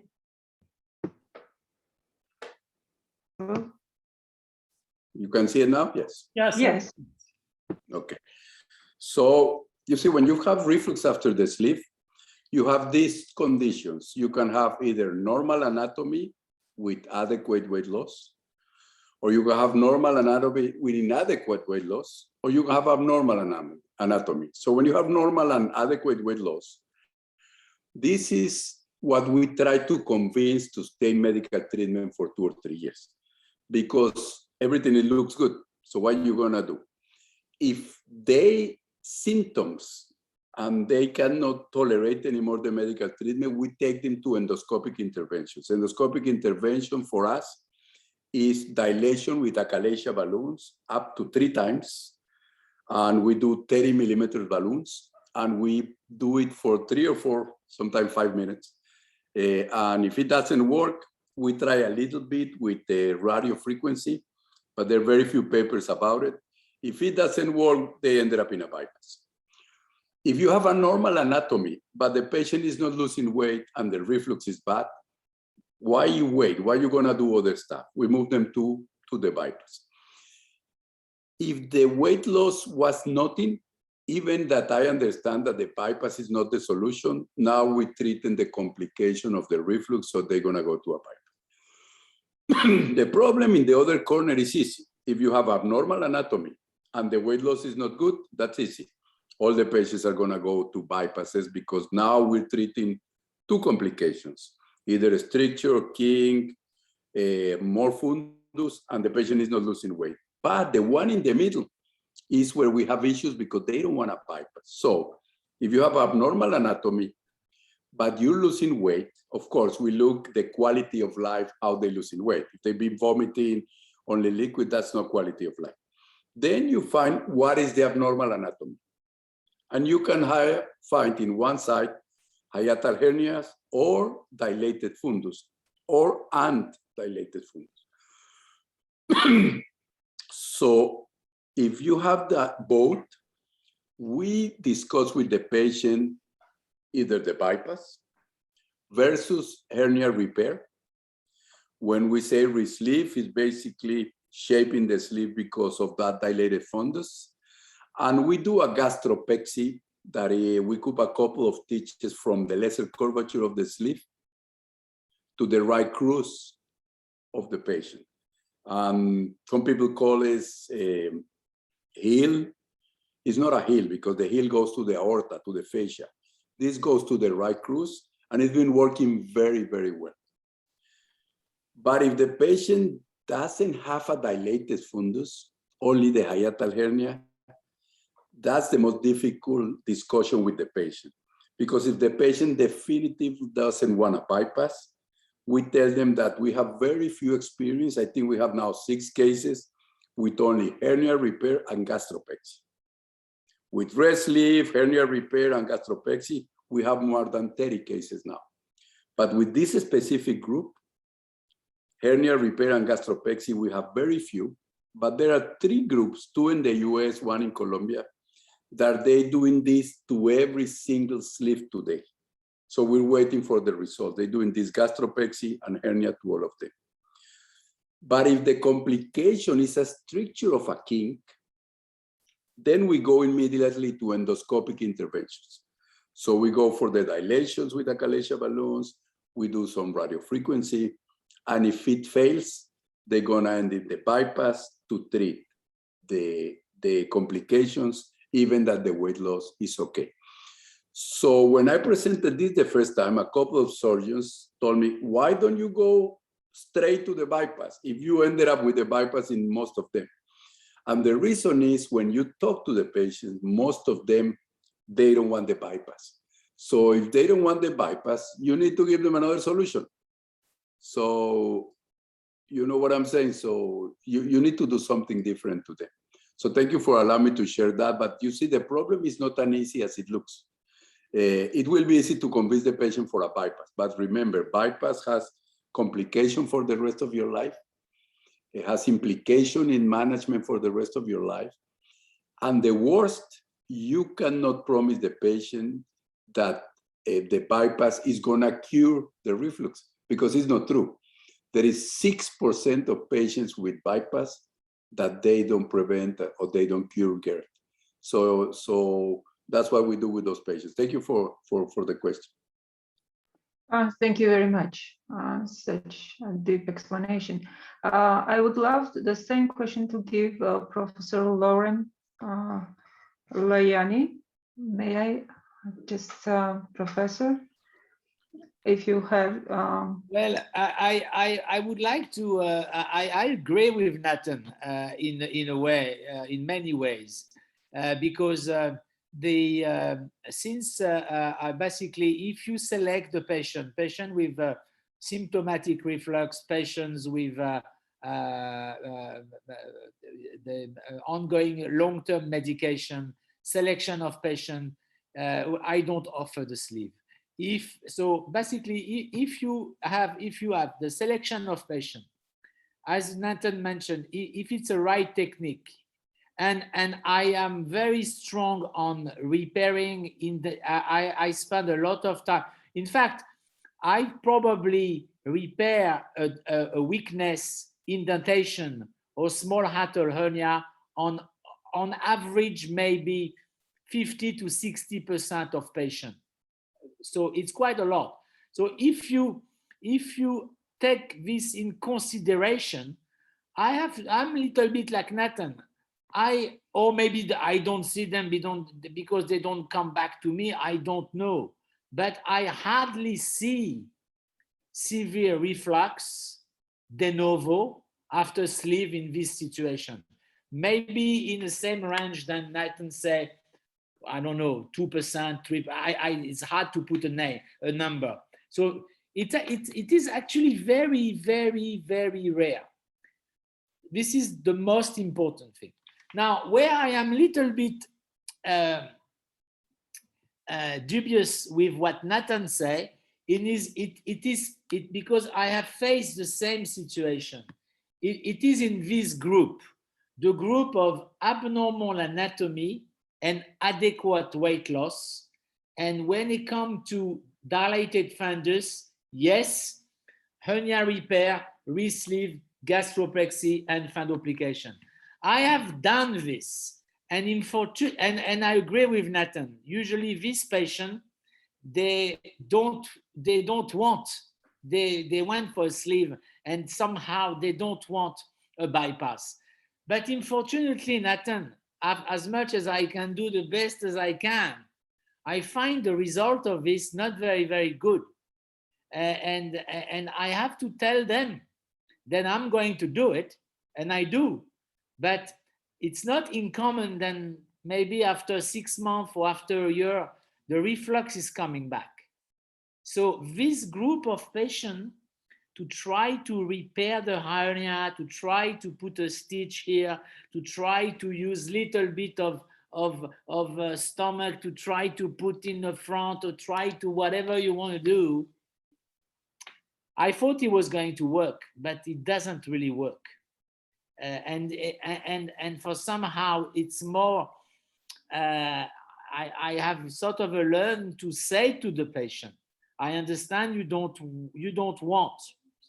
want a bypass at this stage, but I just tell them then I'm going to try, but I cannot, the result is not fantastic, and I just put them in a loop of thinking if they come back to me, I will have to offer them a bypass. Thank you very much, Professor. May I ask this question now to Professor Asim Shaber? Professor Hassam left, she requested, and we can go ahead for Chetan or Professor Asim Shabir. Thank you very much. Thanks, Manana. Thank you very much for that question. And I tend to agree with what has been said. Personal experience coming from Asia, not so much worried about Barrett's in this part of Asia, not part of Middle East, a little off Middle East, a bit more to the west down there. Our patients do develop reflux. The prevalence is anywhere between 3 to 5% post-sleeve gastrectomy. We see a lot of them develop hiatal hernias with sleeve migrating upwards. My personal experience echoes that of the Middle East, where you just do a simple repair of the hiatus. It eventually fails within a year or two.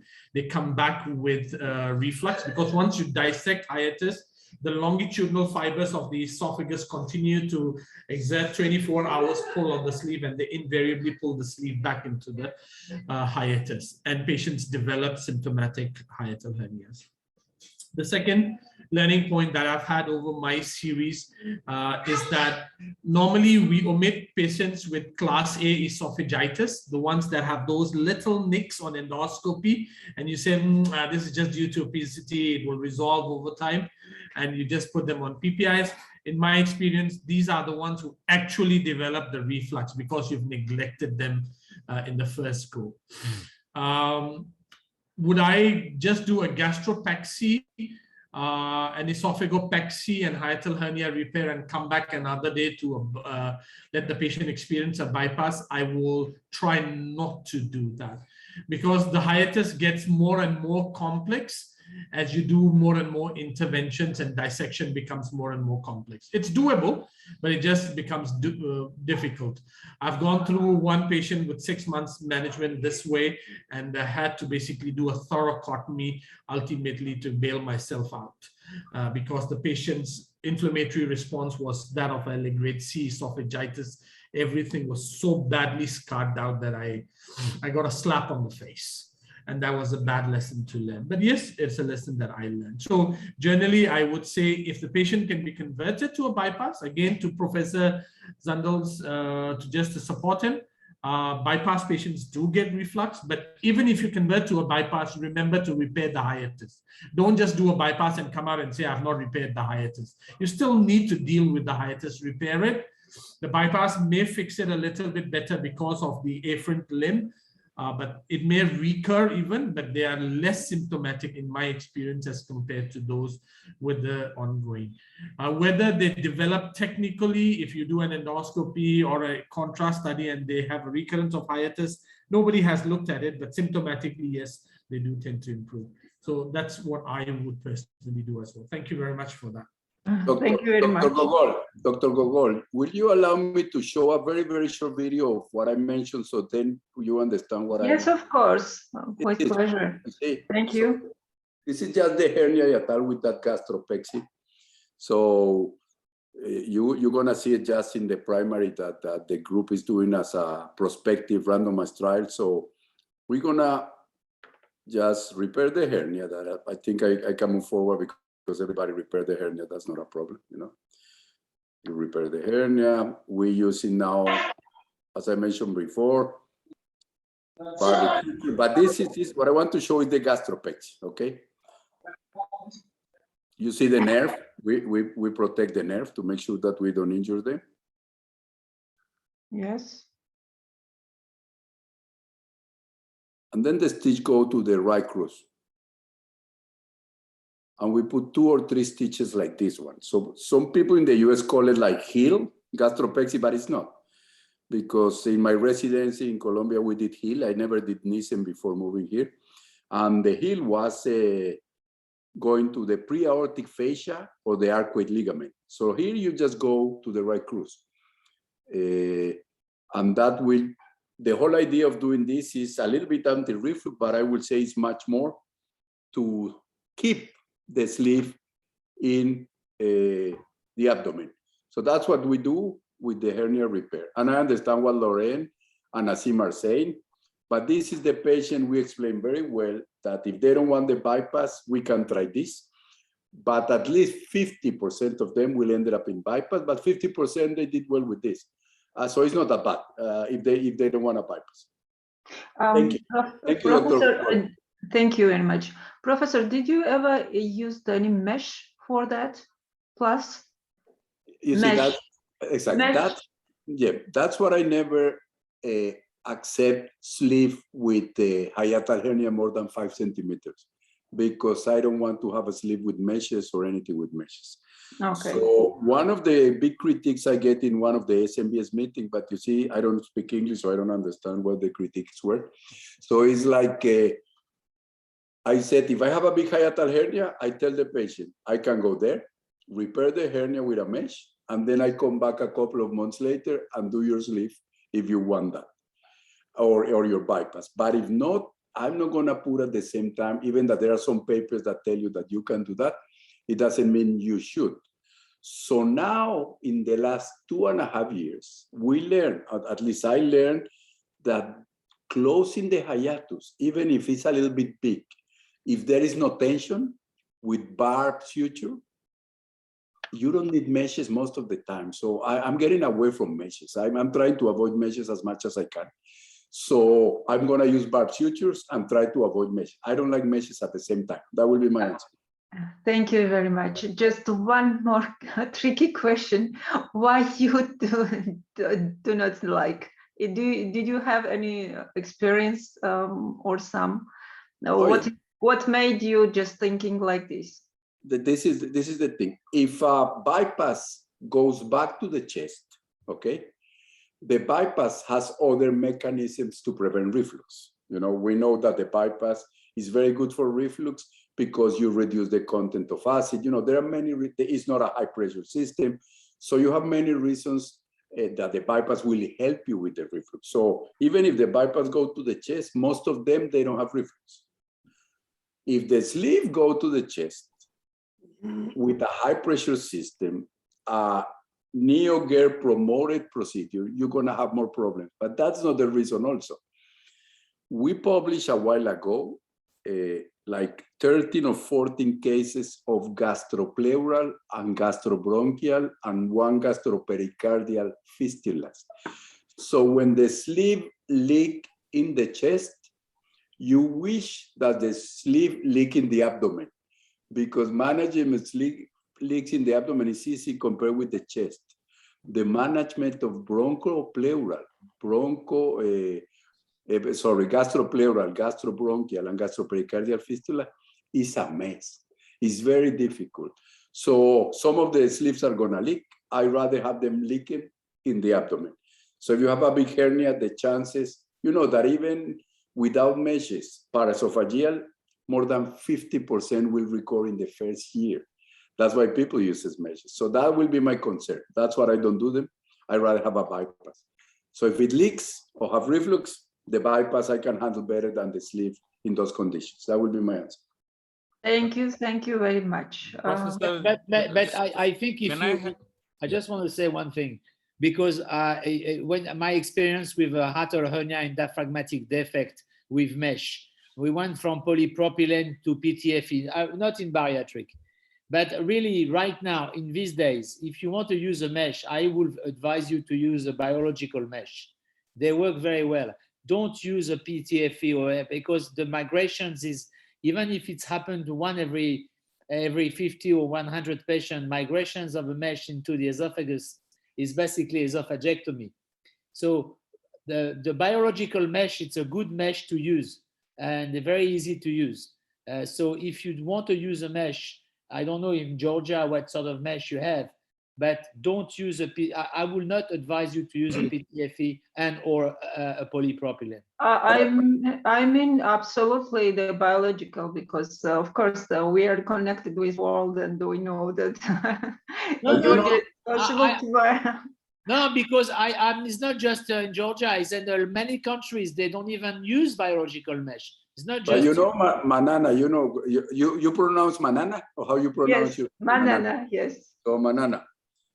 So I will say that most of the biological mesh were removed in the US. We cannot use them anymore because the results and the complications were not that good. So now there are new biological meshes. So we're trying the new biological meshes. So for whatever reason, there was more scarring and less good wound healing, Laurent. So some of the biological were removed here. Which one do you use? I mean, the Gore mesh and the Bar mesh. Most of what we use is the Gore mesh and some of the Medtronic ones, yes. But now you can use them. But most of the previous ones, they remove it from the country. No, for now, the new one, I mean, I don't know what they do in Singapore, but anyway, this is another question. Yes, that's another discussion. Yes. Thank you so much. Now, sorry, I have to ask yes, Professor Chetan Parmar. Yes, I'm going through directly to you, Professor Chetan. Sorry, I had one question to Professor Zundal about, you know, the gastropexy suture. I like the whole idea. My only anxiety there is, you know, when patient coughs post-op or with respiration, we theoretically say the tube has to move in and out. Is there a risk or a theoretical risk of that suture cutting through or having a problem? That's a good question, Chitan. And the question came a long time ago for Nissen operations. Some of us that were very old or did other operations before, we did a lot of reflux. There was a time, I don't know how many of you were there, but I was. We used to do 5 Nissens or floppy Nissens or Nissen Rossetti, 5 a day for 3 years. So we did like, I don't know, 1,600 reflux. And at least I was putting a couple of stitches in the diaphragm. So your question is very valid.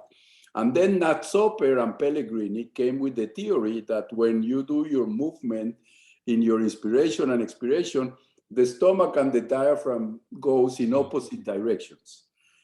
But you see, I still do my reflux the same and I don't see that problem. So that won't be my concern. My concern is that it's not good enough to prevent the sleeve to go to the chest or not good enough to give some reflux.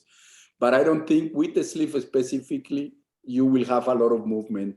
You see how our sleeves are, you know, so I don't think they're gonna go back. But that will be but it's a good question because we ask ourselves that it's gonna happen, not gonna happen.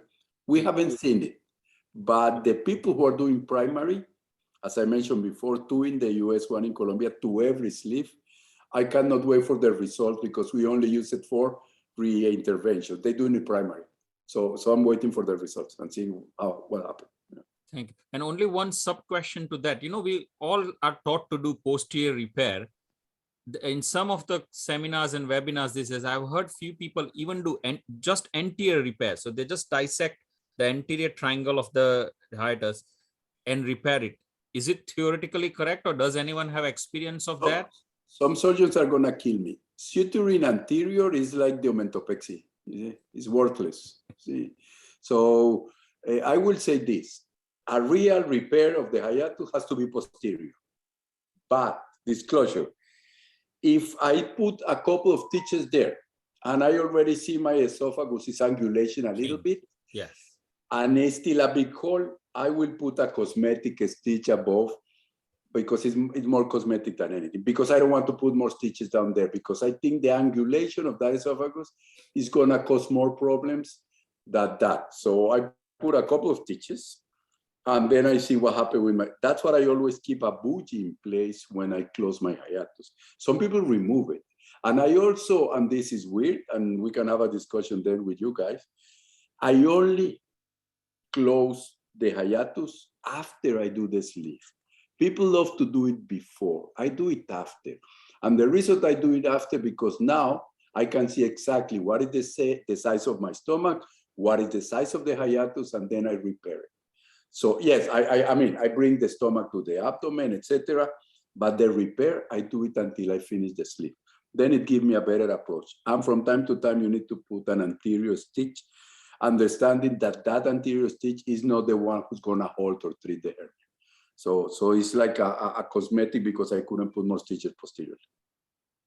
But I just want to answer this, to tell you, if you have a small indentation, or if you have a very small defect, yeah, I believe that it's no issue at all to just to repair from the front and to keep the phrenosophageal membrane posteriorly, because actually it's your friend.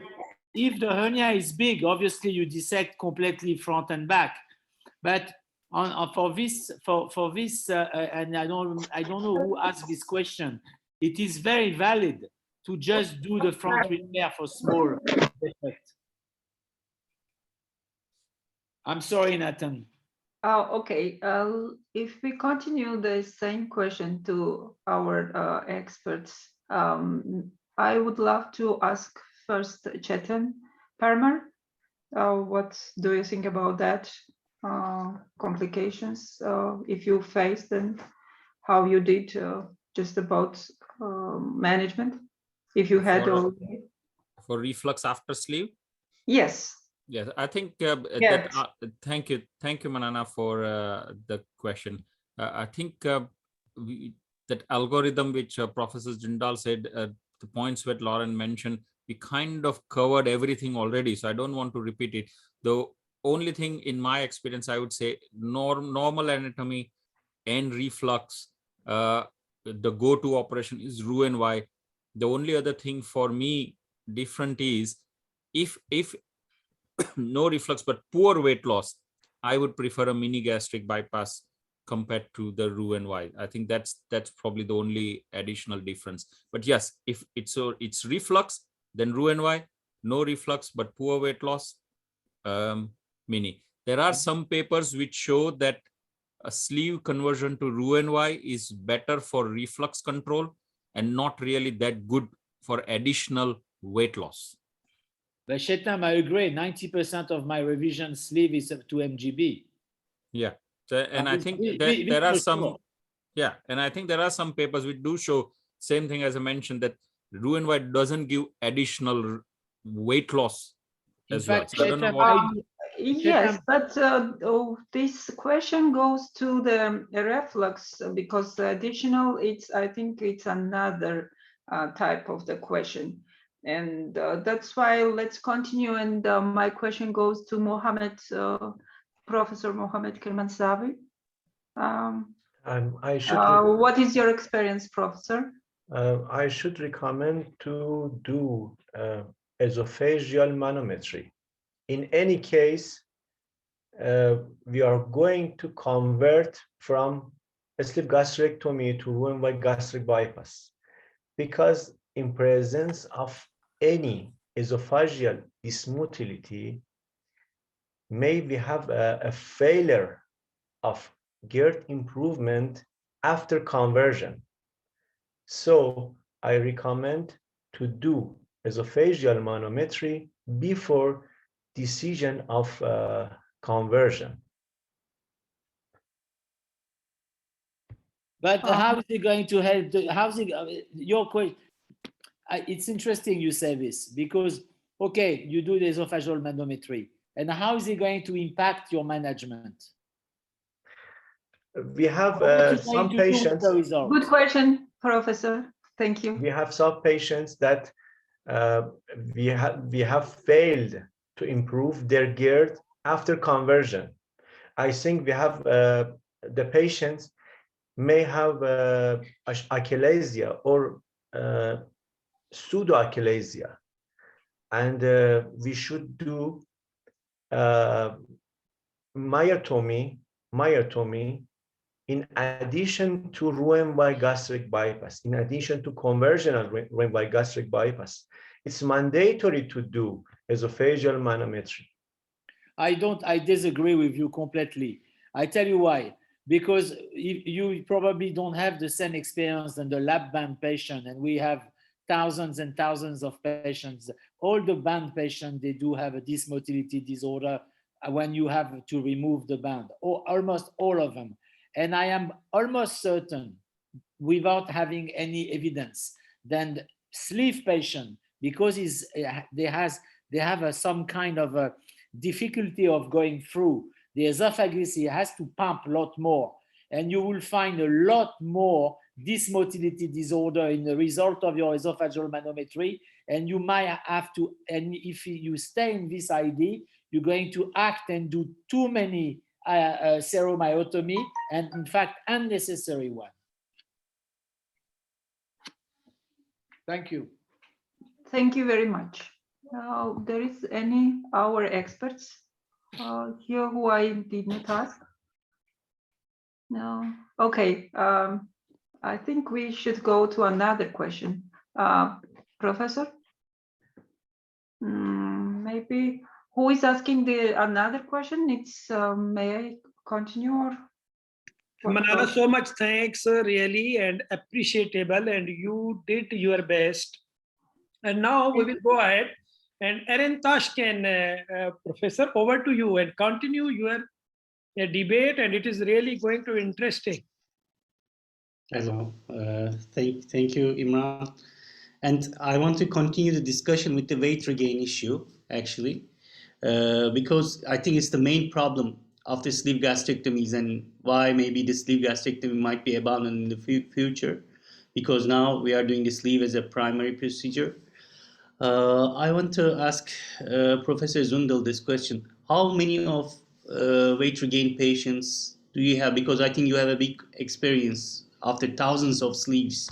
And how is the percentage? Because in the literature, we see that the weight regain varies between 5 to 25% after sleeve gastrectomies. Is this real, or is this because of the failure of the technique or the follow-up? Thank you, Professor. Thank you for the question. I divide the patient in two types. One are the patients that never lose weight, and that percentage is around 3.5%. And there are patients that regain weight, and that percentage is between 18 to 20%. So the people who have 25, they're not lying. So I would say, when I tell the patient, 1 of every 5 can regain weight. So you need to be very careful. Why some of them never lose weight is very complicated for me to understand, but I know now that whoever never lose weight, if you convert to a bypass, is worthless. It's nothing. I did like 30, 28, I think. They didn't lose weight, 3%, 6%. So now we do series to those patients. If there is no reflux, and that's the comment I was going to do before to Laurent and the people who do mini gastric bypass, the only condition I will convert a sleeve to any of these two procedures, series or mini gastric, if they don't have reflux. Then I will never convert one who does reflux. There is not a big paper in mini gastric that I know. Maybe Laurent and the other guys will tell me later. But in SARIs, there is. So if you do SARIs or biliopancreatic diversion or duodenal switch to any patient with the sleeve, you increase your reflux 25 to 26%. And the best paper comes from Jack Kimball. So if the patient never lose weight by have reflux, that's what I say, they're gonna get the bypass anyway. Treating the reflux more than losing for some weight loss. But if they lose weight and regain, they've been doing weight converting to a bypass. They don't do bad. It's just that they had a period of time from 3 to 5 years, because I think the sleeve, like the band, even like the bypass, they are all temporary procedures in a fair amount of persons, because this is a chronic disease. So if you see what happened with the patient with the bypass, and probably the best paper with from Walter Poyles, 15 years later with bypasses, they have in average 49% of percentage of excessive weight loss. So a fair amount of them regain weight, because that's the disease. So I wouldn't go crazy there. I want to make sure that when we revise one of these weight regains, or one of these patients that never lose weight, we decide better for them what is the best procedure. I want to make a short comment to Mohammad regarding the achalasia.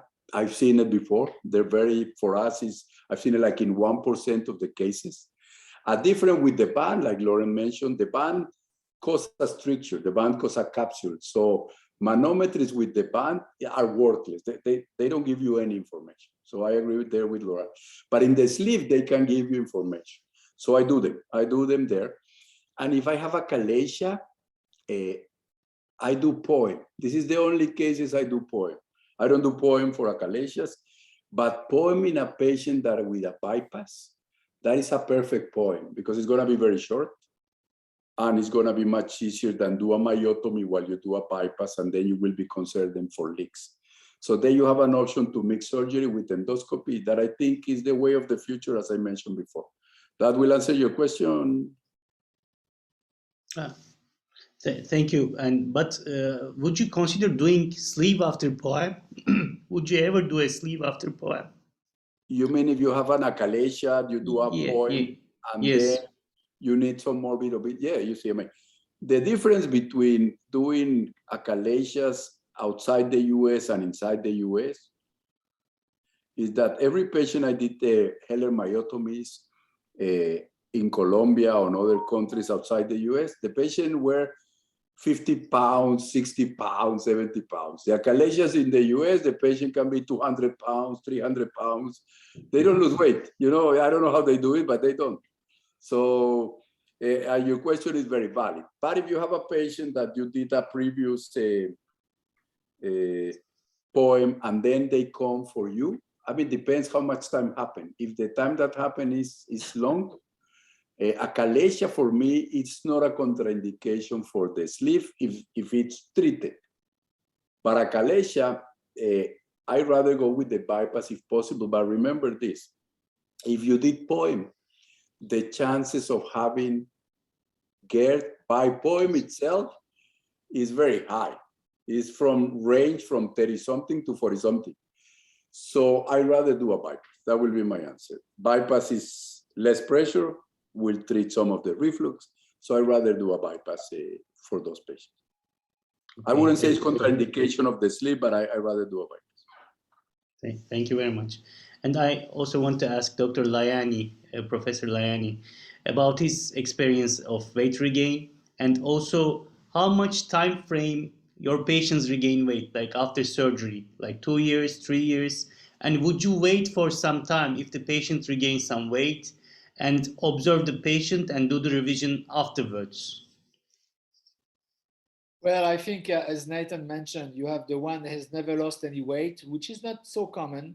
You have the one that they lost the weight and they regained the weight. And you forgot, Nathan, another group, very important, is the one they lost, but they didn't lose enough.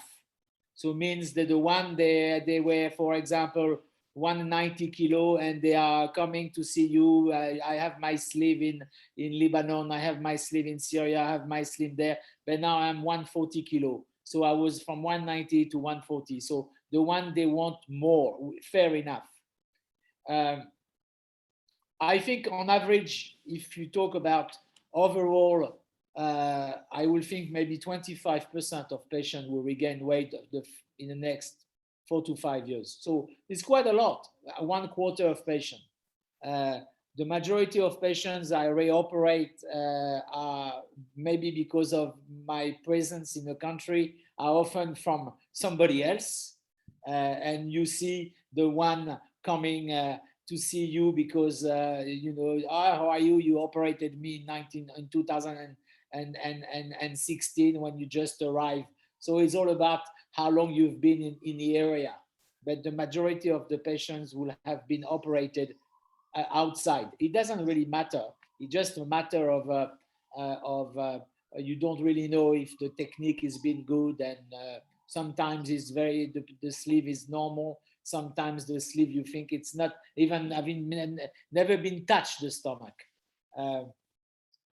Is any point to wait if the patient is not doing well? In my view, no. If the patient has lost nothing, then you have to think a little bit: is the patient have any psychiatric issue?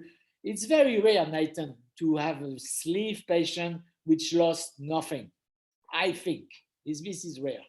To see the patient coming because they regain or didn't lost any, it's quite common. And I would say the 99% of the time I do a mini gastric bypass because I'm here. Nathan, he will do a SASI, a SADI, because they are in the US and they cannot do a mini gastric bypass. But he has rightly said the result of revision sleeve to Roux-en-Y bypass is not very good.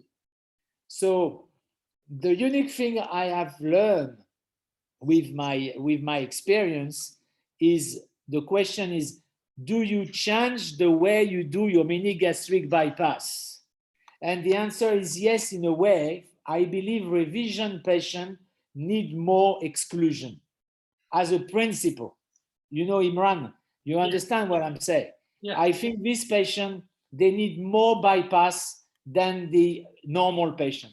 So if you believe you're going to do 180 or 200, then obviously in relation to your BMI, if it's a revision patient, even if it's after a band, I think revision patient, obviously on principle, they often don't do as well as primary patient, increase the bypass. Okay, thank you, Professor.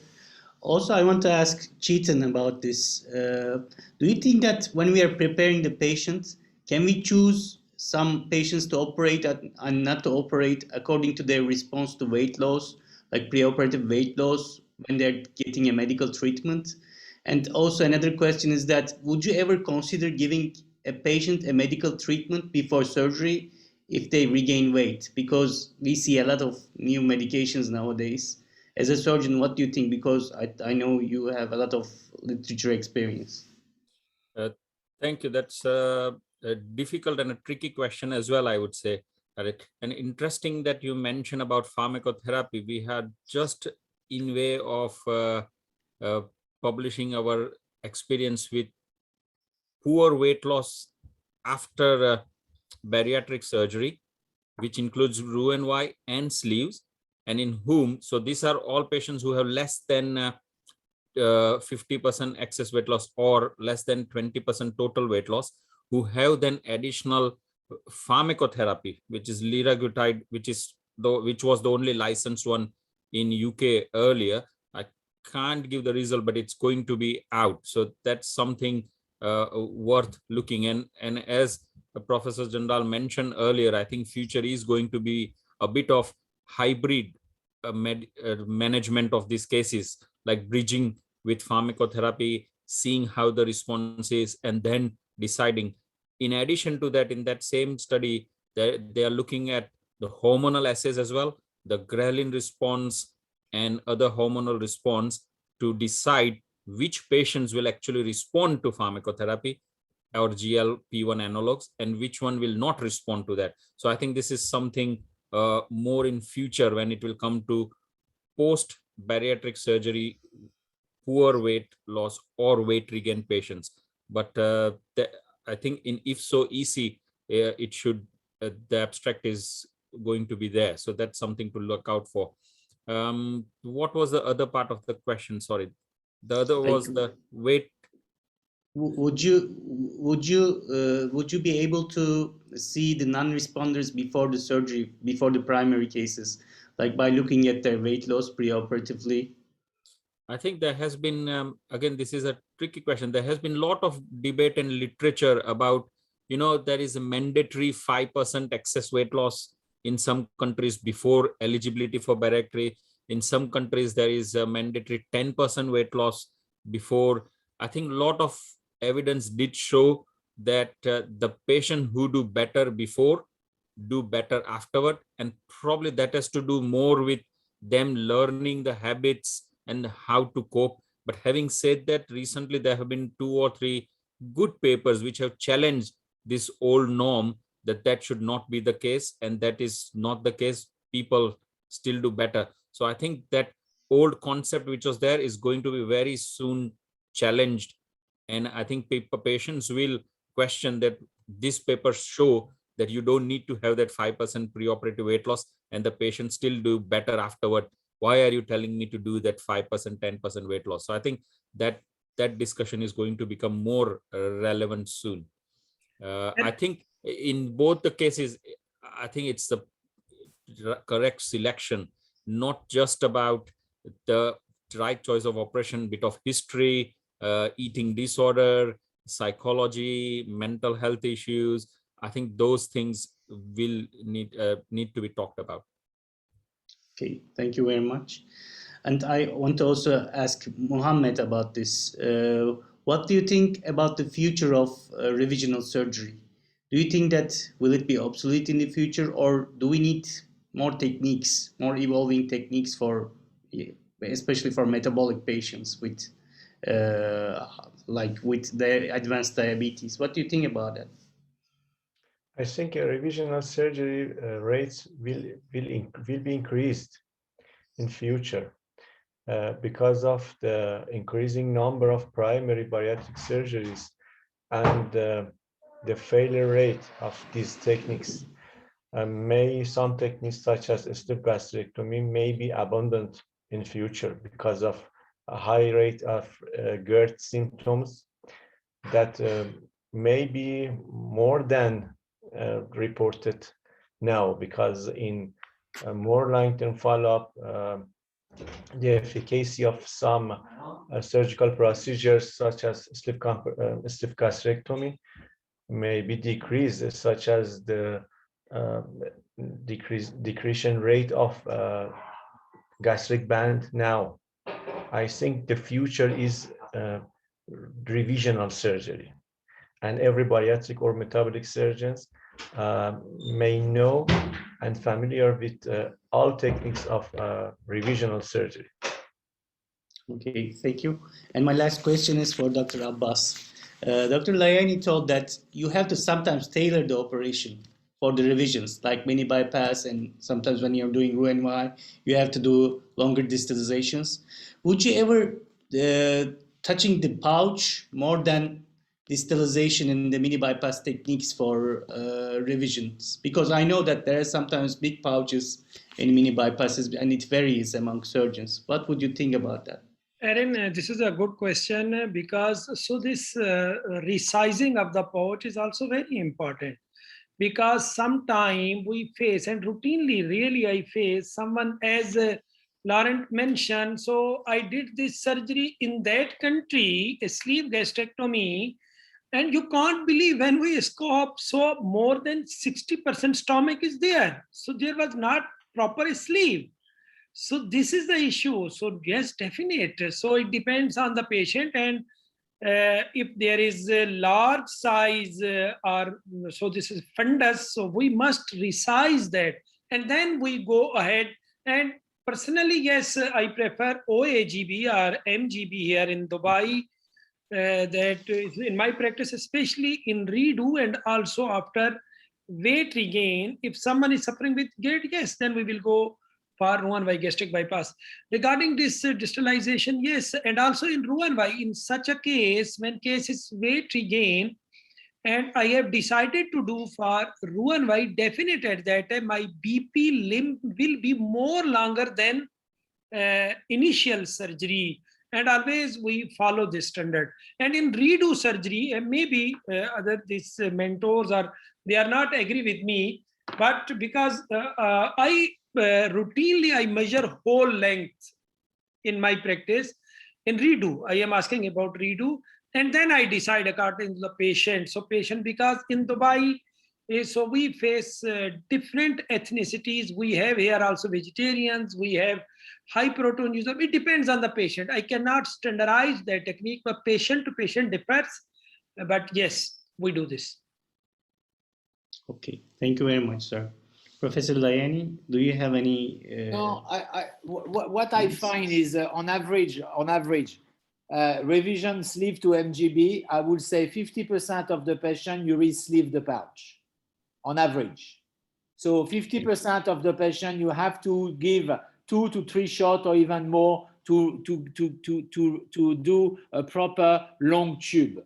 Sometimes you'll be surprised. The patient has a very good acceptable sleeve, and a patient has regained weight, so it doesn't need to be resized. In fact, resizing unnecessarily the pouch is actually can cause some problem of tightness and even leakage of the resizing. So on average is about 50-50.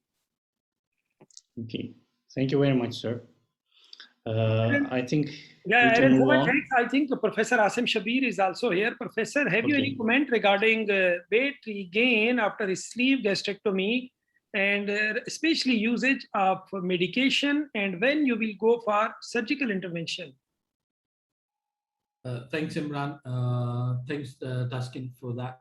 So I think weight regain is common. I think there was a question circulating, is there any evidence to suggest? We created the first body of evidence, weight loss at 6 months predicted for 3 weeks weight maintenance. And then the Chinese authors, I think in surgical obesity last year, in sort of surgical obesity last year published, and they showed that the 6 months weight loss predicted for 5 years outcome in these patients. So there is evidence there. So early weight loss tends to maintain across at 5 years. Weight regain, the use of medications, we're seeing newer and newer medications coming, and it is one of the modalities that you can certainly use, unless you find technical errors, right? So if a patient comes with weight regain, you look for diet, you look for exercise, you look for eating behavior, you look for night grazing and stuff, all like that. If all that's a pass, then I will send them to look at the shape of my sleeve, see whether it's distended. Was there a real big fundus? Is there a structural problem, a mechanical problem? And if it's structural problem, yes, they earn, they are more likely to earn their surgery. Then again, comes back to the point. How is this weight increase affecting them? Is it psychologically affecting them? Is it loss of self-esteem? Is it medical? And then is it just the weight in the weight? If it's just the weight in the weight, then the priority of revision is low. If it's medical and they can still have medical benefit, priority of revision is high. I give very high priority also to people who have lost self-esteem in society because they have regained their weight. It's a disease, it's a problem, and you can help it solve. Use of medical therapy, it works. Start with simple things. When you combine with lifestyle modification, bring them to even something like phentermine, even something like liraglutide, semaglutide, they tend to work. They do work. But again, ultimately, it will again reside in lifestyle modification and developing that habit to maintain that lifestyle over time. If they fail, the moment you withdraw their medicines, after 6 months, 1 year, the weight comes back. So, but what it tells you is that this person, if you do revise the procedure, is very likely to respond to the next procedure that you may offer this patient. So that's how I do it. Now, whether you do a re-sleeve, whether you do a bypass, one anastomosis bypass, BPDS, that's a whole lot of new discussion, and I don't think we should go there just yet. Sir, yeah, so much thanks, and also so much thanks all of great mentors and our moderators. This was a great session, and now we are going to closing point, and Professor Amir Khan will be there. And before going to close our this session, I request to Professor Mubashir Iftikhar from Malaysia. So this is a good news for all of us and for our faculty members and our great, in my opinion, legendary bariatric surgeons and all minimal invasive surgeons to know GLR is so just giving this gift, GLR ebook. And please, so just now Professor Mubashir Iftikhar will explain, so what is this GLR ebook? This will be an app in mobile, and how can we use, and how can you will be author of this book. You will be also author of this book. Dr. Mubashir, over to you. Assalamu alaikum wa rahmatullahi wa barakatuh. And very good evening from Kuala Lumpur, Malaysia. Good evening, good morning, and good afternoon, wherever you are. Thank you so much, Dr. Imran Abbas. And basically, I'm not a professor, I'm a medical doctor and turned into IT. So let me present to you the idea about GLR book, which we discussed with Dr. Imran and been working on it for quite long now. So basically, if you see the book, it has sign in for the patients or for the users, like doctors as professors or as students. So basically, when I sign in, and I will sign in as, maybe here I am signing as a user, which is like a doctor who is reading about the GLR topics. And these topics basically are written by the authors, and authors are doctors like you, professors in your faculties, in your specialties. And when you send, you can write directly into the system, means we will give you an ID password and you can go, and it's very easy to cut and paste. But for the first maybe chapter of, maybe if it is possible, each one of you can send one chapter of your own favorite topic, and we can post it in the GLR book based on your writing. And that topic can be like, now at this moment we have 2 chapters in it. Maybe one is gastrectomy, other is new chapter. So let me go to the gastrectomy chapter, and I will see like topics in, I have to log in again, 1 minute. So basically you can send us your topics which you would like to write and see in the system, and we will post it for you for initial. And once you are familiar with the reading topics, like these are 2 topics, now I'm viewing the topics in this particular chapter. And one chapter can have multiple topics, like I'm just naming it as gastrectomy at this moment. So you can have multiple chapters, and then you can basically, one professor, one topic can be written by 20 doctors at one time. So when I am reading this, there are 2 topics in this particular chapter, and there are 2 professors like at this moment in this particular topic. So if I read this topic, I will be able to read this topic from both authors or professors. So now it is opening that particular, and then this will be basically a mobile app, web app, means you can log in a browser, Chrome, whatever browser you have, and on your phone, and then you can read it. So you see this topic opens up, and it has all the images and text in it, and it will have actually videos in it as well. I'll show you another topic with some videos in it. and then this topic will give you the idea. Now, this is from Professor Noel, but if you want to read author Mubashir, you click on this, and then you will go to the different topic. Though we do not have many topics to show you, it's almost same topic we have posted here. So, but you can have like different authors writing about the same topic in one single view. So you can basically go and read, and if you are, so now author Mubashir's topic is open. So Mubashir is basically, one can read, and you have the comments. User can give comments, and these comments will be only either answered by the admin or the author itself. Means a user or a student can continue writing comments, and these comments will be answered. But these are basically free topics at this moment. So there are basically, in this system, we haven't posted the paid ones. If the admin posts a paid topic, and once you open the paid topic, then here you will see a direct chat with the author. Means if a topic is paid, then you can directly chat with the author as one-to-one and ask questions and have discussions. And also we are going to add a feature whereby if professor or the author allows that I am able to take video calls or sessions of meeting and at certain cost, like you can say like this is my way of doing it, then we will allow the contact, and our system will allow to have video call with the author to explain this. And these topics will never die. Basically, you can always, as an author, you can log in, and with the permission of the admin, you can make changes. Means once you have posted and admin has approved your topic, then the topic is live. But if you say that now I want to edit my topic, then you have to request admin that please allow me to edit the topic, and then you can. So this book will never age. It will be continuously updating, upgrading, and users will enjoy.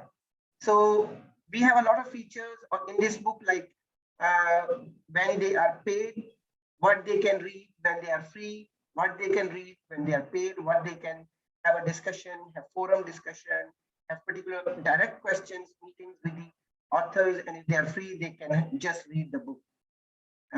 Author side, basically, we have made it very easy that the authors can post the book in a very easy way. I've shown it to Dr. Imran Abbas. I don't want to take much time explaining how to post it, but we will send you a guide, simple guide, that if you want to post the book on your own, you can basically log in as an author and paste video link, audio link, or text or images, and then the book will automatically design according to, and it will look perfectly on mobile app, on mobile view, or in the browser of your desktop, laptop, whichever size of screen you have. So this is the basic overview, but it has the more of a control panel system where there are controls, who will post, who will have the authority, who can view what, and then the paid and free text areas of the book. So maybe if Dr. Imran says that in future we want to give author certain royalty based on how much users can view, read, then basically authors can earn from it. So then if somebody posts and maybe 100 readers buy it at $5 per topic, and then that money can be shared with the authors. But these are the features which we already have built in, but the decisions to how to run it will be depending on the GLR team, how they decide. That is all from my side. If any questions, any suggestions, please share. Dr. Mubashir, can you explain, so how can an author just upload their videos or pictures or text? Okay, so basically, I am not sure whether we have the system. Like I can log in as an author and show you actually author has to be invited by the admin. Say if it is author is Dr.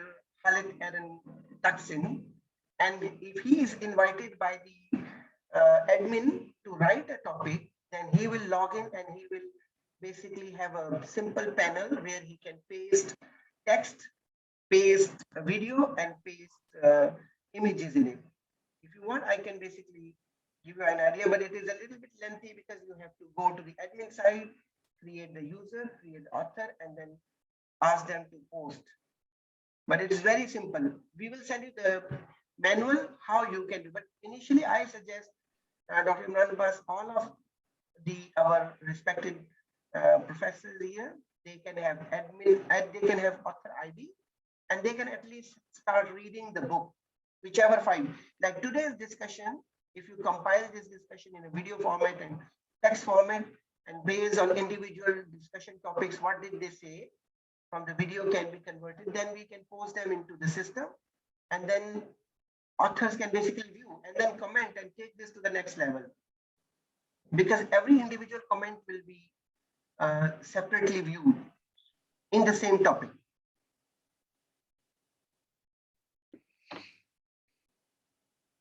Thank you, Dr. Mubashir. Dr. Asim, have you any question? No, I'm okay. I have no question. Sorry. Professor Laurent? Professor Laurent, are you live? Professor Nathan Zandal? No, I don't have any question really. I think I need to spend a bit of time and to look at it more accurately. But sounds great. Sir, we need your cooperation, because I remember from so when I am looking young but not young. So when we were young, so always we hear, yes, this is my technique, professors in international conferences, this is my, so when I do this, I grasp tissue like this, I staple like this. But these things, so this is only for that professor and also for fellows that around him. But what my thinking and GLR team thinking, so we want to so share all of this knowledge with the youngsters and next generation. So then we can see in this book, maybe 30 types question from Laurent Layani. So this is the technique of Laurent Layani in MGB. So tips and tricks by Laurent Layani in Roux-en-Y gastric bypass. Tips and tricks by Laurent Layani in sleeve gastrectomy. Tips and tricks in redo. So then Professor Nathan Zandal, Professor, so many of them. So then Asim Shabir do this, Chetan do this. So this is our end. Overall, this will be MIS, not only bariatric surgery. We will cover also colorectal, other surgeries as well. It's a great idea. I agree. I need to put my head in it, and we just have to. It's a wonderful idea. Yeah, thank you, sir. Thank you, sir. Thank you. We will talk about it. Don't worry. Sure, sir. Sure, sir. So thank you, Dr. Mubashir, for sharing. And we will stay in touch. And definite in next step, I will share that links with these professors, and hope very soon this book will be accessible for students as app in mobile. Sure. Thank you. Thanks a lot. Thanks. Pleasure. Thank you so much. Thanks a lot. And just now you can close your sharing, stop sharing. Sure. Thank you, Dr. Mubashir. And this is now the time. So really it was amazing day and very fruitful. Personally, I have learned a lot. So because now this is the time to close, and Professor Amir Khan, sir, over to you, and you can sum up and conclude all these discussions.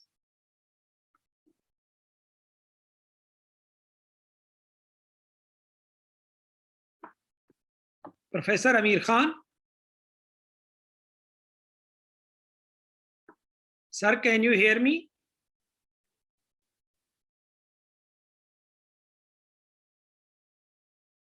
Professor is here. I think because he was in operation room. Sir Amir Khan, can you hear me?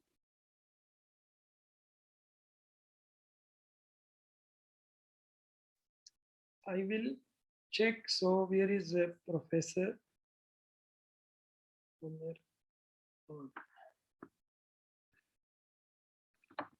Sir, overall, excellent discussion.